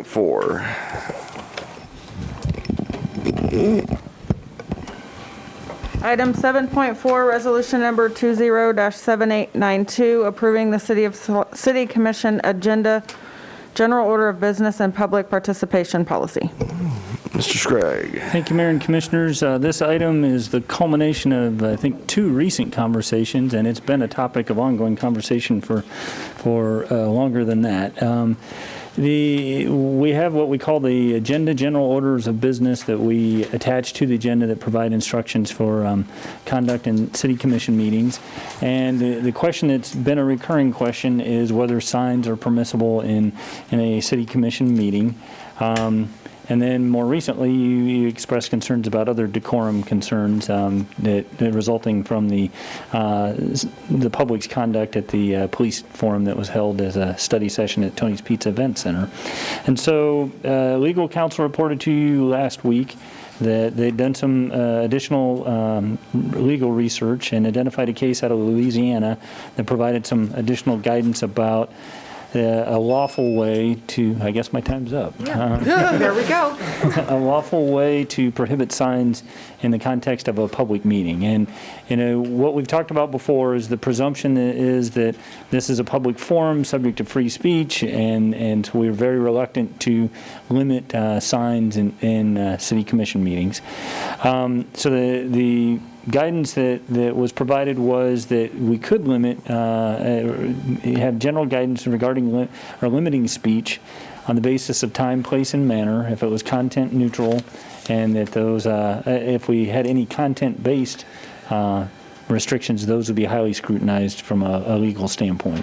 So you discussed at length some of your concerns about conduct at city commission meetings and instructed staff last week to prepare an amendment to our general orders and our policy to prohibit signs in city commission meetings. So we developed a policy that we tried to be responsive to the concerns that you raised, and I provided a summary in the blue sheet. It prohibits signs, placards, flags, or banners, regardless of size, material, or content. It prohibits audible speaking, whispering, or making sound or noise other than while speaking as a speaker recognized by the mayor. Applauding, whistling, cheering, clapping, or otherwise expressing agreement with the speaker recognized by the mayor. Booing, jeering, taunting, ridiculing, mocking, otherwise expressing disagreement with the speaker recognized by the mayor. Inaudibly mouthing or gesturing messages visible to any other person in the room, kind of that attempt at nonverbal communication. And then the one item that staff added, thinking about how things may play out, was making available or distributing written materials to those in attendance while the meeting is in session. If someone didn't have a sign, presumably they might try to in fact, I think maybe they were referred to as handbills when you discussed it last Monday. Another item that we discussed at length last Monday was T-shirts, and we had some conversation about that in terms of the practicality of content-neutral regulation of T-shirts. There's just so many opportunities for tangential or related messages to be on a T-shirt, and it'd be very subjective whether that's directed at an agenda item or it isn't, so we left that topic alone. There's no direct fiscal impact associated with this item. It is formalized in the resolution, which then adopts by reference the revised general orders of business and public participation policy. And if being a resolution, it only takes one vote, and if you enacted it, it could be in place for the police forum tomorrow evening, which was one of the concerns that you raised. So like any other agenda item, the options we've identified for your consideration are to approve it as approve resolution 207892 2022 as presented. Approve it with amendments as you deem appropriate. Postpone consideration to a specified date and time. You could vote to deny, resulting in the current guidance being in place. And I apologize, that number 5 was supposed to be the last bullet point in that list above. There's a whole story behind that. We couldn't find it back. I thought my edit had failed. Now I found it, so my apologies. With that, I'd be happy to answer any questions you might have. And legal counsel's here to speak in greater specificity about any legal If I items. might, are we adopting the general order of business, or are we adopting a public participation policy? In my mind, general order of business is what gets printed in front of every agenda. That should be a maximum of 1 page and probably bullet points. We need to keep that simple and easy to understand. Public participation policy can go into more detail and is the document, is our policy that sits behind the general order of business and supports it. I think they're two separate things. I think if we have a public participation policy that runs to 2.5 pages, no one's going to read it. It's simply too much. So I would like to see that split into 2 items, and then within the public participation policy itself, I'm okay with most of it, but there are some items in there that I think will be problematic. And I understand your feedback. In order for, we may need to talk about how to do this if you want it to be in effect for tomorrow evening. Okay. But we could either adopt, the way it's presented to you, it is all combined and it's adopted by reference or attachment to the resolution. You could adopt it this evening and instruct us to break it apart as you've described for future consideration. Otherwise, you might be able to give us general direction, but we're going to get into the specifics of it. Can I ask a question? Describe those, describe the 2. General order of business is the document that shows up with our agenda. If you pick an agenda back up at the back of the meeting, it explains how we do business. That needs to be fairly simple and straightforward. The public participation policy is, Yes. yeah, it's on our agenda every week. Public participation policy is the document that lies behind that and supports that. So you don't need all of the detail in the general order of business. We do need it in the public participation policy. We just have to reference it in the general order of business. Mayor, if I may. Yes. In the city manager's explanation, I want to go a little further and explain that the format that you see was based upon my recommendation. I'll explain why, not to argue the point, because we ultimately need to get this in the format that you all prefer. So, but what went into that was I would understand the essence of the general order of business, simply the points 1 through 10 that appear at the top of the page that is suggested to you. Previously, we had the single-page description of certain of the various components of your meeting. Part of the reason for the thought behind the integration between the two is that whether you're in citizen forum, whether you're under the consent agenda, whether you're in an executive session, whether you are in your normal business of either conducting public hearings or considering regular agenda items, or if you're in the Tony's Pizza Event Center conducting a forum on a specific issue, are all very different circumstances from the First Amendment analysis.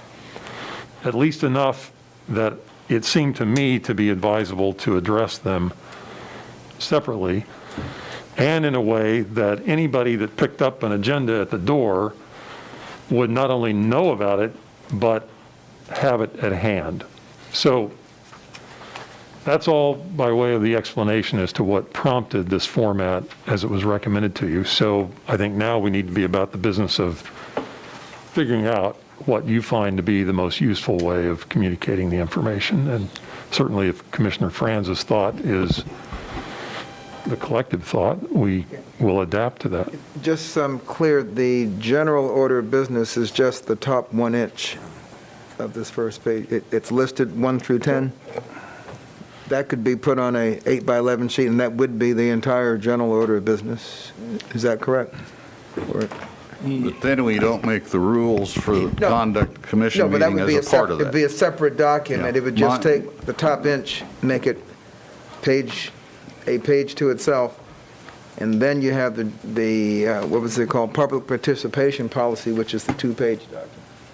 Yeah, just to be clear, what we currently title the general order of business and we currently distribute with the packet is 1 through 10 and some of the topics that have now been integrated into the public participation policy. So the current document that we distribute is a page long and contains not only that list of 10, but some additional discussion of attending a meeting, order of discussion, addressing the commission, citizen forum, consent agenda, executive session, agenda information.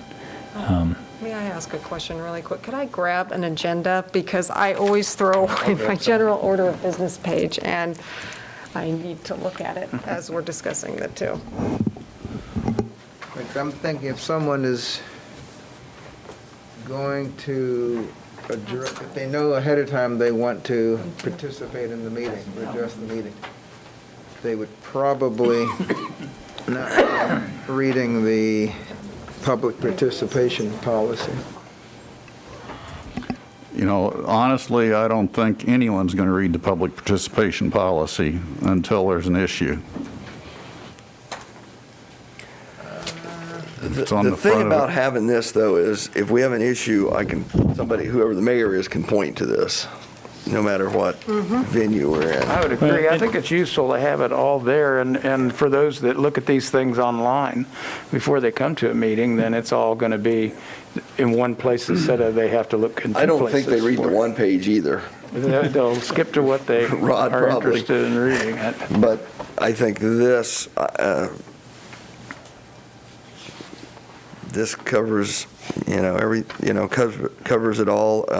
One question I had is, and I like this because we always ask for name and address, and 99%, or not 99, a big chunk of the time we don't get an address. I like that where it speaks about, are you a resident of Salina? If you're not a resident of Salina, it doesn't prohibit you from talking. Correct. Okay. And that was the intention of the wording that way, is that it doesn't. I mean, it could be an outside consultant, it could be someone that had an interaction and wanted to approach you about that. And I've been saying, I think, and state where you're from, so they can either say Salina or Concordia. Like, we had some people that came during the BSL that came in as from outside of town, so I like that. Actually, currently it says name and address. It doesn't say resident of Salina, and there's a difference between those. The new one does say. I know, the new one says resident of Salina and doesn't include address, so. Which I like better. I like too. Yeah, because I wasn't getting addresses, and I don't want to sit here and say. Yeah, I was about to say. Where do you live, That was intentional, I assume, I think everybody's a little more has heightened sensitivity from a privacy standpoint as to addresses. It's pretty long-standing tradition with communities, but it can have a chilling effect on someone's. A couple things looking under the proposed policy prohibits, and this is just from sitting here and having to be the one that's going to have to enforce this, is, and I'm not just talking about tomorrow. I mean, I think this is good because we've had issues before. Even if this wasn't for tomorrow, this is something we need to do for future mayors and commissions. But the inaudibly mouthing or gesturing messages visible to other persons in the meeting room, I understand, but I think that's kind of hard to sit up here and to try to maybe police that. I'm not sure that that's one that, I guess I'm looking for my other commissioners to see what your thoughts are. I think it's good for the participants to read it. I don't think it's something that you can enforce or control. I always hate very having well, something I can't that's hard to enforce, if it's been said to them, I think they. Well, so somebody says something, you have a member of the audience who does this. You see that. Yeah. But are we going to remove him or remove them for doing that? Well, sometimes people will express, I don't understand, or what does he mean by that? And they may do it with a gesture, not directed at us, but to someone else. Yeah. I mean, truly trying to get information. I think that's one of the sections I think is a little fuzzy. And for what it's worth, I think the starting point of that, in my mind, was you do have people that try to non-verbally communicate with you, their opposition to what the person at the podium's saying, and that type of communication was what had my attention as being inappropriate. But I don't know how you draw that line. Well, could it be reworded to intentionally distracting commissioners by making gestures towards us in a nonverbal. They could be making gesture. it towards someone else in the audience too. So I don't know where you draw that. That possibly becomes a question of what you're comfortable enforcing. I mean, just being a distraction, an inappropriate distraction in whatever fashion. Well, I think it allows the leeway for the chairman to call it out if he sees it and he or she doesn't. chooses to. I mean, there's a gavel there. And Then on the second one, audibly speaking is okay, but whispering, I'm not. That gets because you could have an attorney and his client whispering out here discussing something. I don't know if that's a real distraction if they're doing it at the right level. Understand. May I suggest an approach more from a legal standpoint? Okay. I think the first question, again from a legal standpoint, is whether in the collective efforts of the city manager and me, whether as you look at that introductory paragraph where it begins in about the middle, this policy is intended to strike a lawful balance between so on and so forth, and then it makes those 2 points, assuring that meetings of the city commission can occur and so on. I think the first question that we need to be sure is your collective thought, is whether that is a statement of the substantial public interest that we're trying to achieve by this policy in whatever form it ultimately takes. The four levels of analysis that this policy would undergo if ever challenged is one, first of all, is it content neutral? And that's generally going to be the case across the board. We find ourselves in some different environments, and I won't go on too long about that. In some cases, it's just a question of whether those standards are reasonable.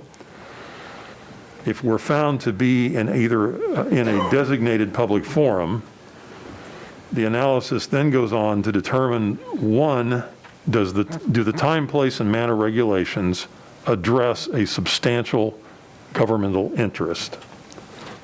And that's the point of that statement being included in whatever policy and in whatever form you ultimately wish to adopt. The next test is whether, if we're in that analysis applying to a designated public forum, is whether the restrictions are narrowly tailored to meet that substantial interest. And lastly, whether there are ample alternatives for communication. And a lot of the language and the inclusion of the description of the various formats in which you might be meeting from time to time, and the manner in which individuals are allowed to speak, either address you verbally or provide written information. The reason for trying to go through that in the same document is to emphasize that that's if it's your choice, that is the means of communication that you have chosen for how you wish to conduct your meeting. It will be through verbal discourse or the distribution of written information. And that then sets the stage for moving on to, okay, now that we've provided those channels of communication and told you what our what we believe the interests to be in the conduct of the meeting. What is in conflict with that and can be regulated as to time, place, and manner? And that's what brings us to the suggested 1 through 6 that do need to be as specific as you wish to make them, but they do need to be yours. So there's no pride in authorship in trying to capture or anticipate exactly your preferences in 1 through 6. Yeah, I appreciate your paragraph there at the end of the introductions. I think that basically states exactly the wording that I might even want to use tomorrow. I mean, that's exactly what we're trying to do is what you state there. Then I go back to the 6 bullet points, as I'll call them, and I'm trying to decide how I or someone else as a mayor would actually be able to enforce those. And that's why I think if somebody's audibly speaking and, somebody says, makes a comment and they audibly say, well, that's, bull, whatever, and then that's being disruptive.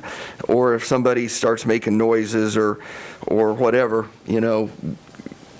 distracting not only from the commission but from the others. I think if somebody's trying to whisper, they're trying to not be disruptive, and I guess that would be the one that I would, because I think there's a point in a time where somebody may need to be talking to whoever they're sitting next to, and if it's not being done at such an audible as to be disruptive, I'm probably okay with that.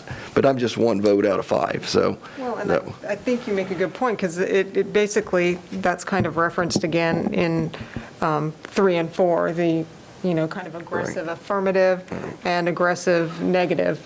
I mean, I think that it kind of falls in that if somebody's, like you say, if they shout, that's bull, that, so. I agree. And I think the intent to be distracting, that's distracting. Thank you. Could be included either 3 or 4, because those 2 imply that their comments are directed towards the speaker. Or loud enough to.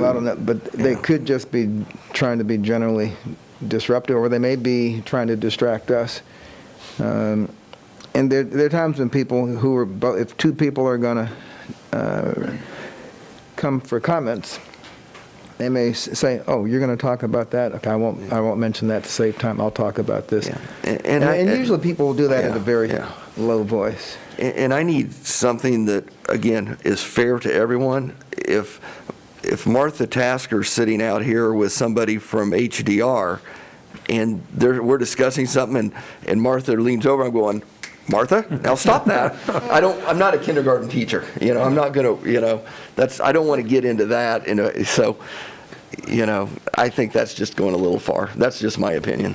Other than that, I can live with everything else. Yeah, I think in the introduction, the sentence that starts, "This policy is intended to strike a lawful," I mean, that is very important, and it'd be nice if that was a separate paragraph or even bolded, because, I mean, that's really the intent of what this whole policy is. Right. To conduct business, let it be fair, and protect individual rights. The paragraph on public hearings and regular agenda items, that might want to be broken in 2. That's a long paragraph to get through, even knowing, being familiar with the operation, it's a long paragraph. That was a question that I wondered about as we prepared it, yes. It becomes a little duplicative if it's split, but on balance, that was the question in my mind as well. Could you not have a section that address the things that are generally applicable, and then have a short section for public hearings for the things that are different than the general applicability? And if there's something on regular agenda items that's different from general applicability, address those, and that way you wouldn't have to be as duplicative. I don't know, question. I'm sorry, I interrupted you, Commissioner Davis, I think. And the way you phrase it, you're going to put those with the general order of...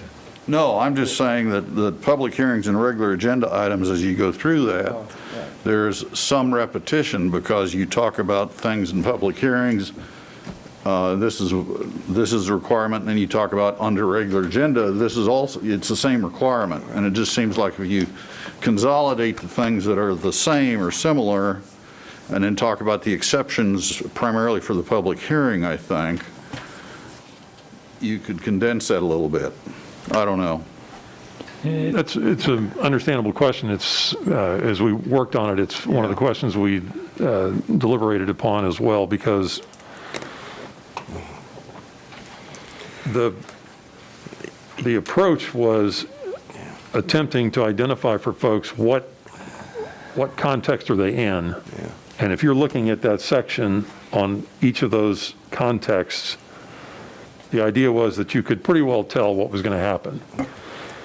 And to your point, I understand there is some repetition in order to do that, but I thought if you make people go to different places to see what's happening in that context, I think it's the classic drafting dilemma on which is better. Unless you'd have a separate section that just describes recognition of citizens at the podium.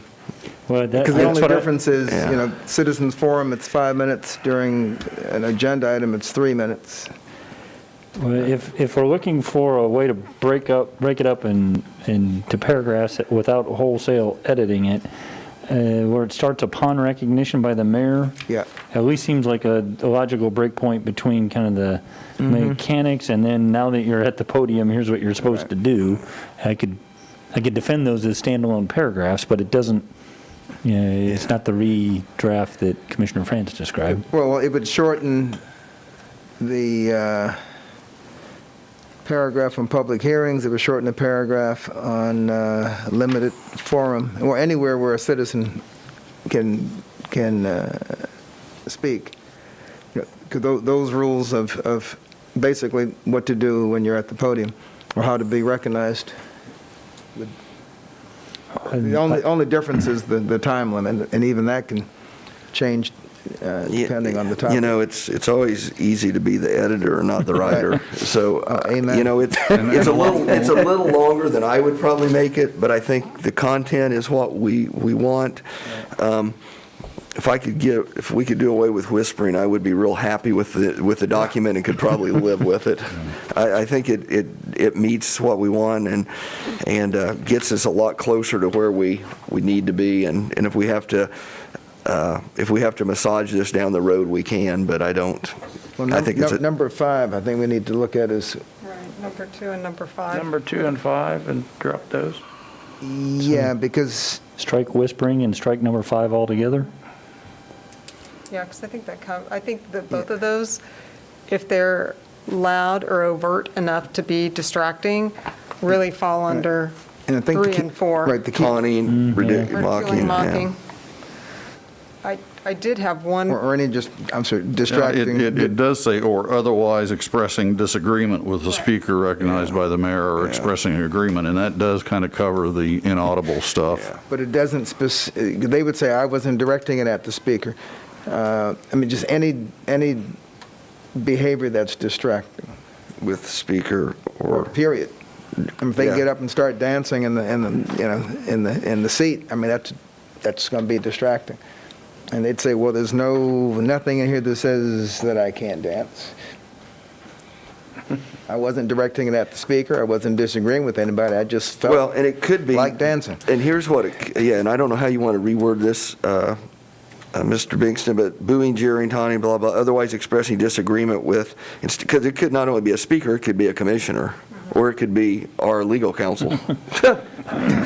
Just saying. It's probably the deputy city manager. But I think that just needs to be in general, maybe. Is that what you're trying to say, Commissioner Davis? Yeah. Yeah.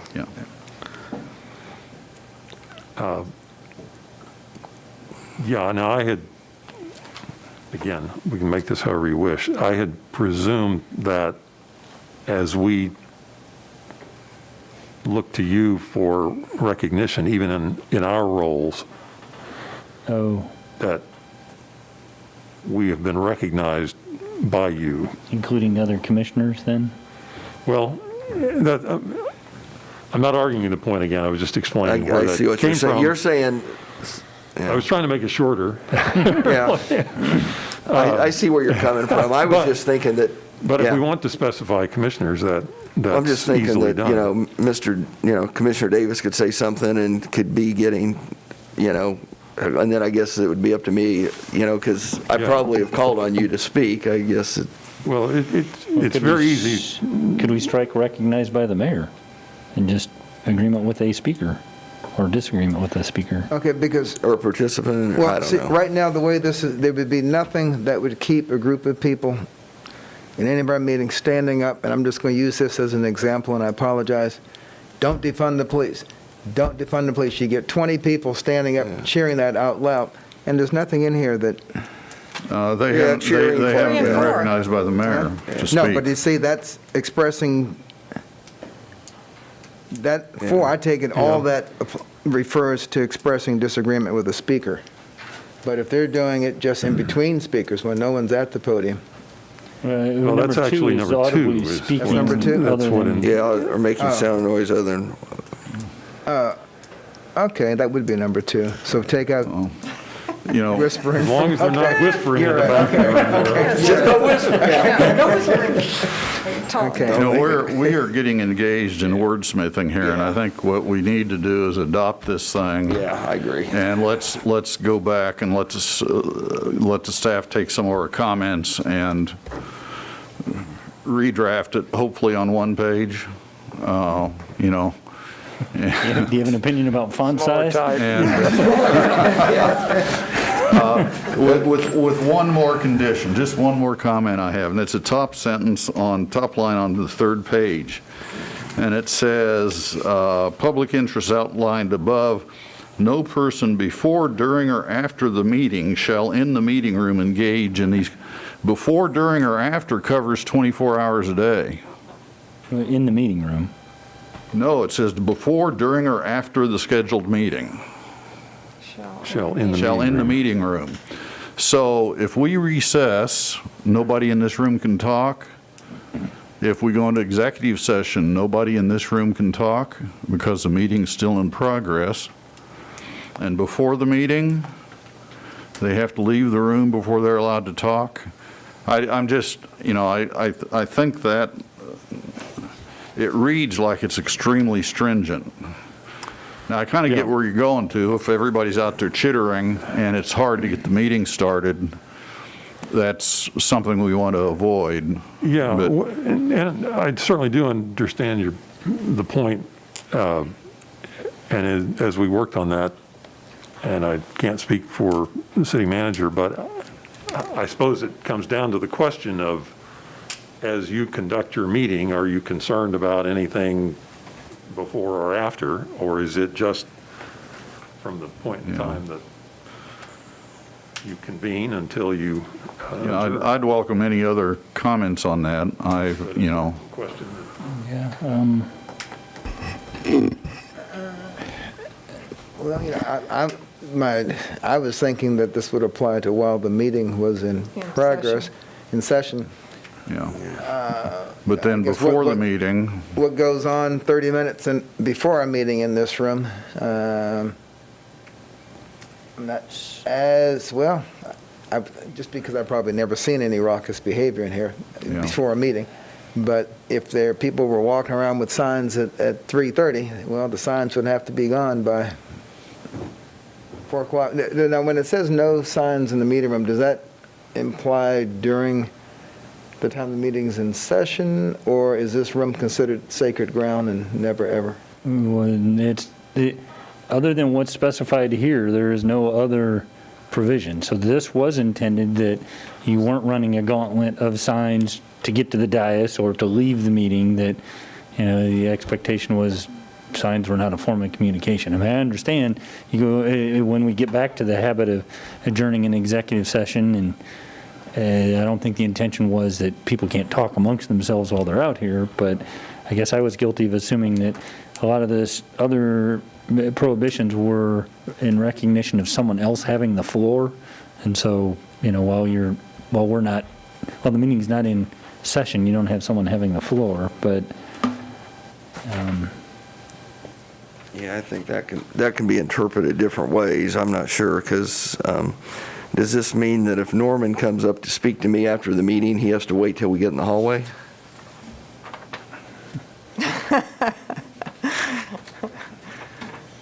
I mean, I'm just trying to interpret that. I don't.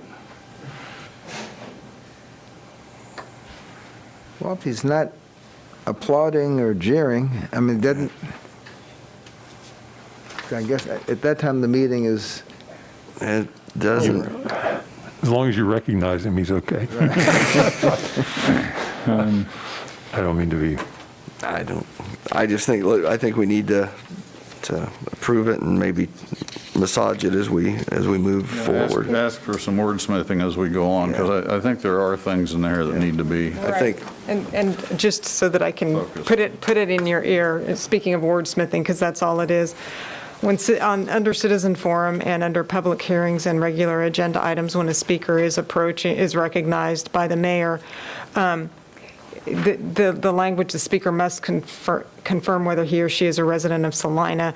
To me, that reads as if I must be a resident of Salina in order to speak. So I would just suggest something that the speaker should state his or her name and city of residence, just so we know, because otherwise I'm afraid that we would, that would read that somebody, like you said, from Beloit, from Concordia, wouldn't.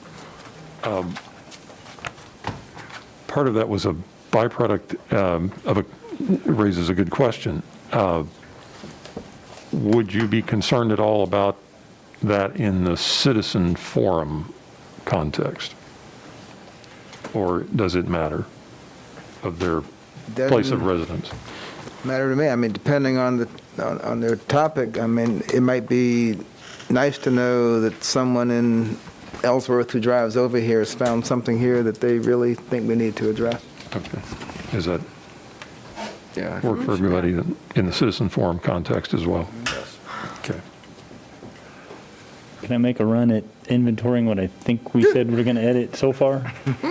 So the references to whether they are a resident will be edited to ask them to state their city of residence.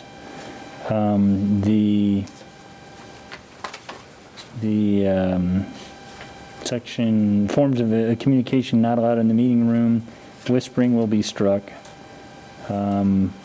Did we think it was a useful edit to strike recognized by the mayor and just, other than while speaking as a speaker, in items 2 and 3 and 4? And then striking 5 altogether?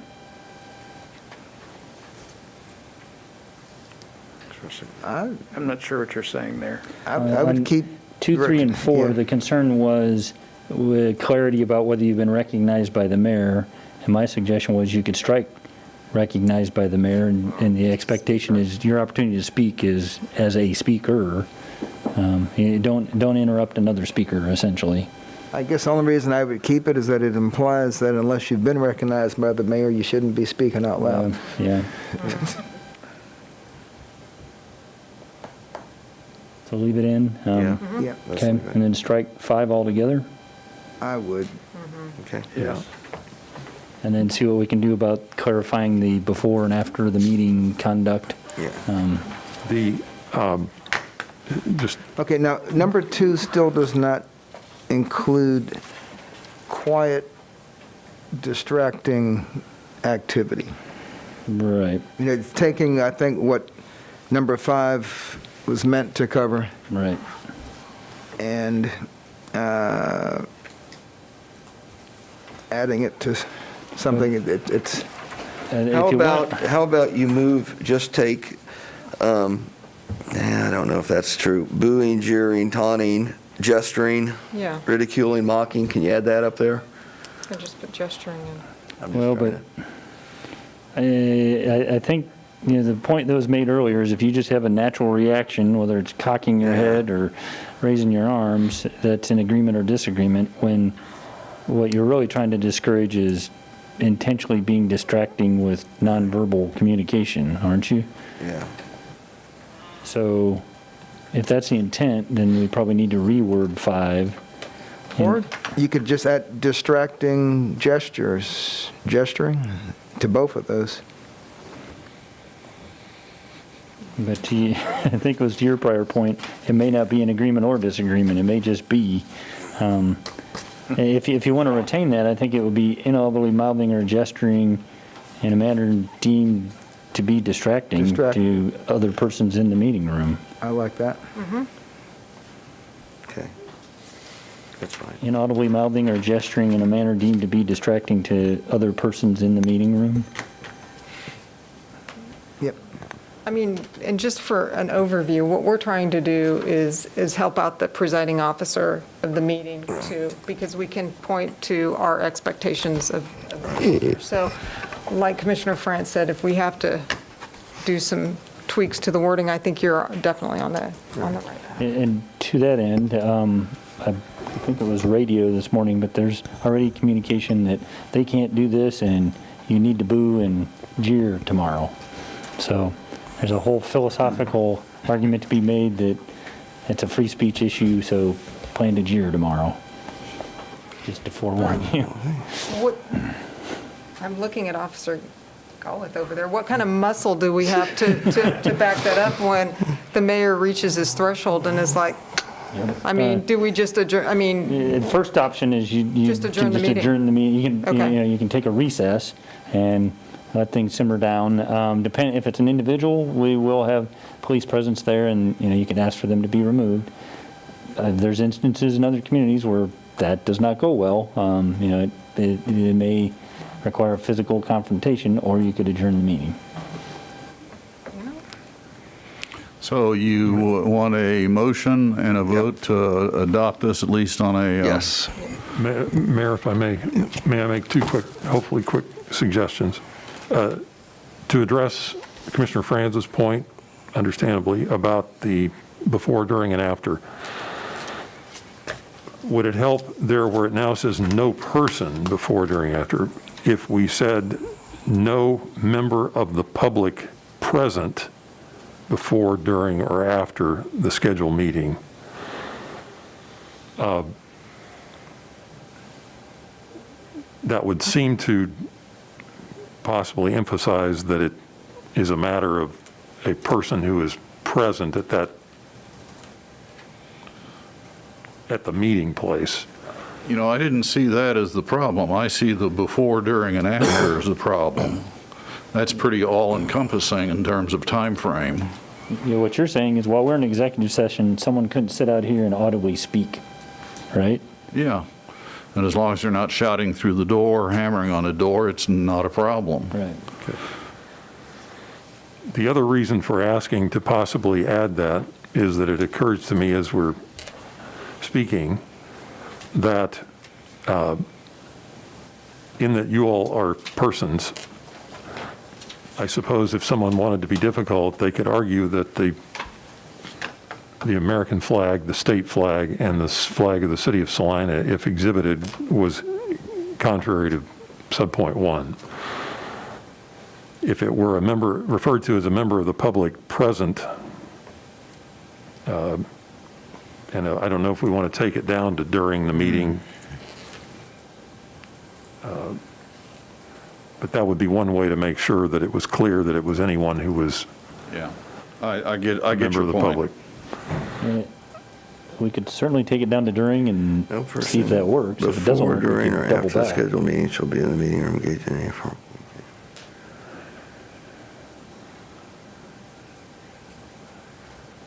And frankly, arguing the legal points, I suppose, but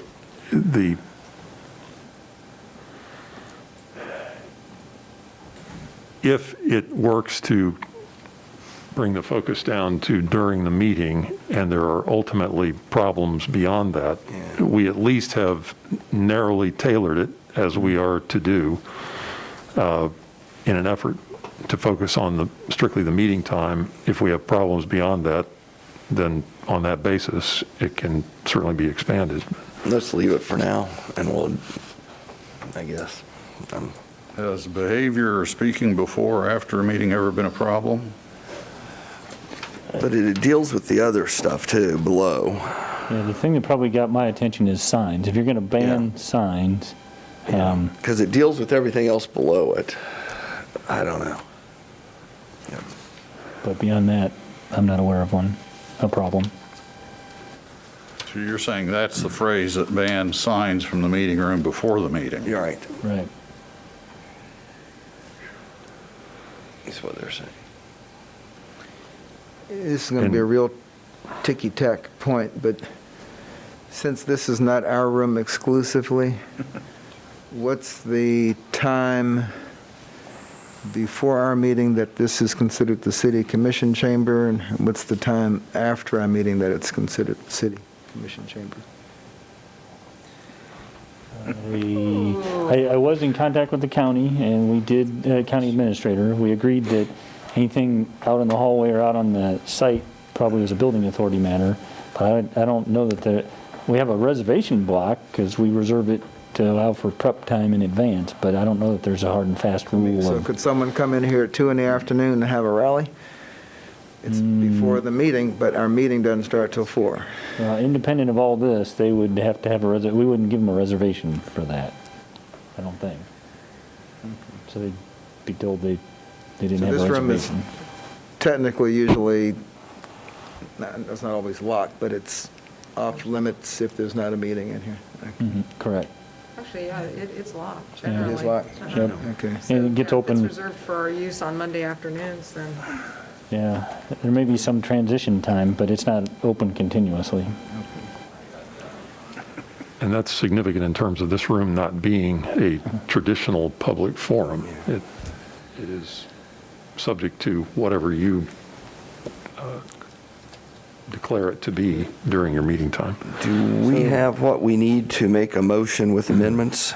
If I combine Mr. Bankston's suggestion, what we might be able to get away with, what might be helpful maybe, is to assure fulfillment of the substantial public interest outlined above, no member of the public during the scheduled meeting shall, and then could we, where I was headed, that at least narrows it down to the meeting, and I was going to suggest adding language to number 1, possessing, placing, or displaying banners before, during, or after the meeting. I mean, if we want to zero in on a particular action and make the rest permissible, could we clarify 1 in that way? Oh, certainly, yes. I think it may take a little restructuring of that section, but that's all right. I don't know if that's taking you somewhere you don't want to go as a governing body. I mean, we could address number 1 first in that before, during, or after, and then articulate the others in relation to during. Is that Deal? Collectively, is that something the governing body would like us to do? Yeah, it makes it very clear. The last point, if I may make a request, and I'll do some editing myself, I considered this earlier, truly was trying to not make it unnecessarily long or redundant, but as we have talked and as we have heard some of the public response to even the suggestion that you might be limiting certain of these activities, if you look at under that section at the top of the 3rd page, the forms of communications or expression not allowed in the meeting room, the last full line of that introduction where it says forms of communication or expression not allowed in the meeting room include, if you look at forms of communication or expression and stop at that point, there is what I think might be a better connecting link between the substantial public interest that we're trying to achieve and why it is the articulated exceptions are of concern, is if we could interject, where it now says forms of communication of expression, and then interject found by the city commission to be in conflict with the substantial public interests outlined above, and therefore not allowed in the meeting room include. So that we're, again, it's a little longer, but it ties it back all the more to the substantial interest. That sounds better. Thank you.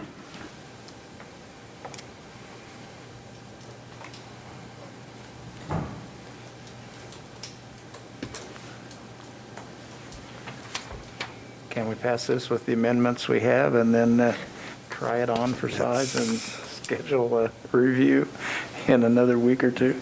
I'm going to ask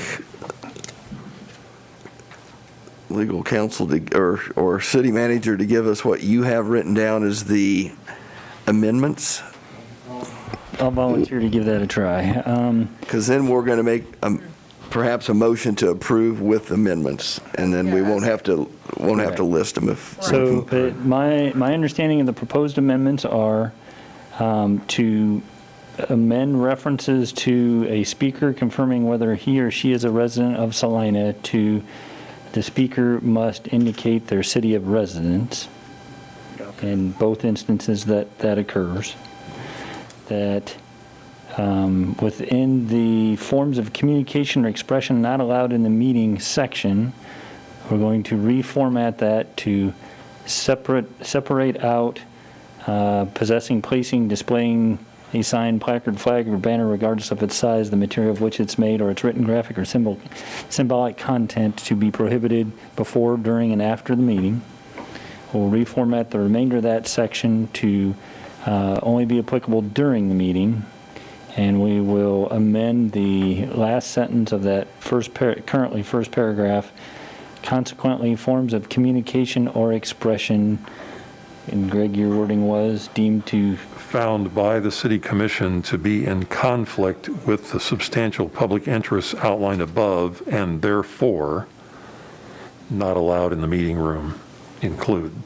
And then the second point will be amended by striking reference to whispering. And the fifth item will be amended to read inaudibly mouthing or gesturing in a manner deemed to be distracting to other persons in the meeting room.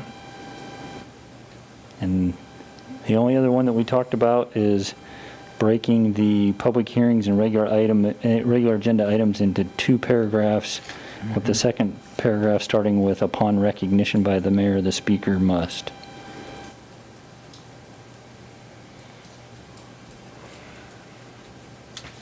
Good place to start. That's fine. Okay. Okay, Would somebody like to make a motion? I move we approve Resolution 20-7892 with amendments as were just read. Second. We have a motion and a second to approve resolution number 20-7892 with amendments as previously discussed. All those in favor? Aye. Opposed? No. That passes 4-1. Okay.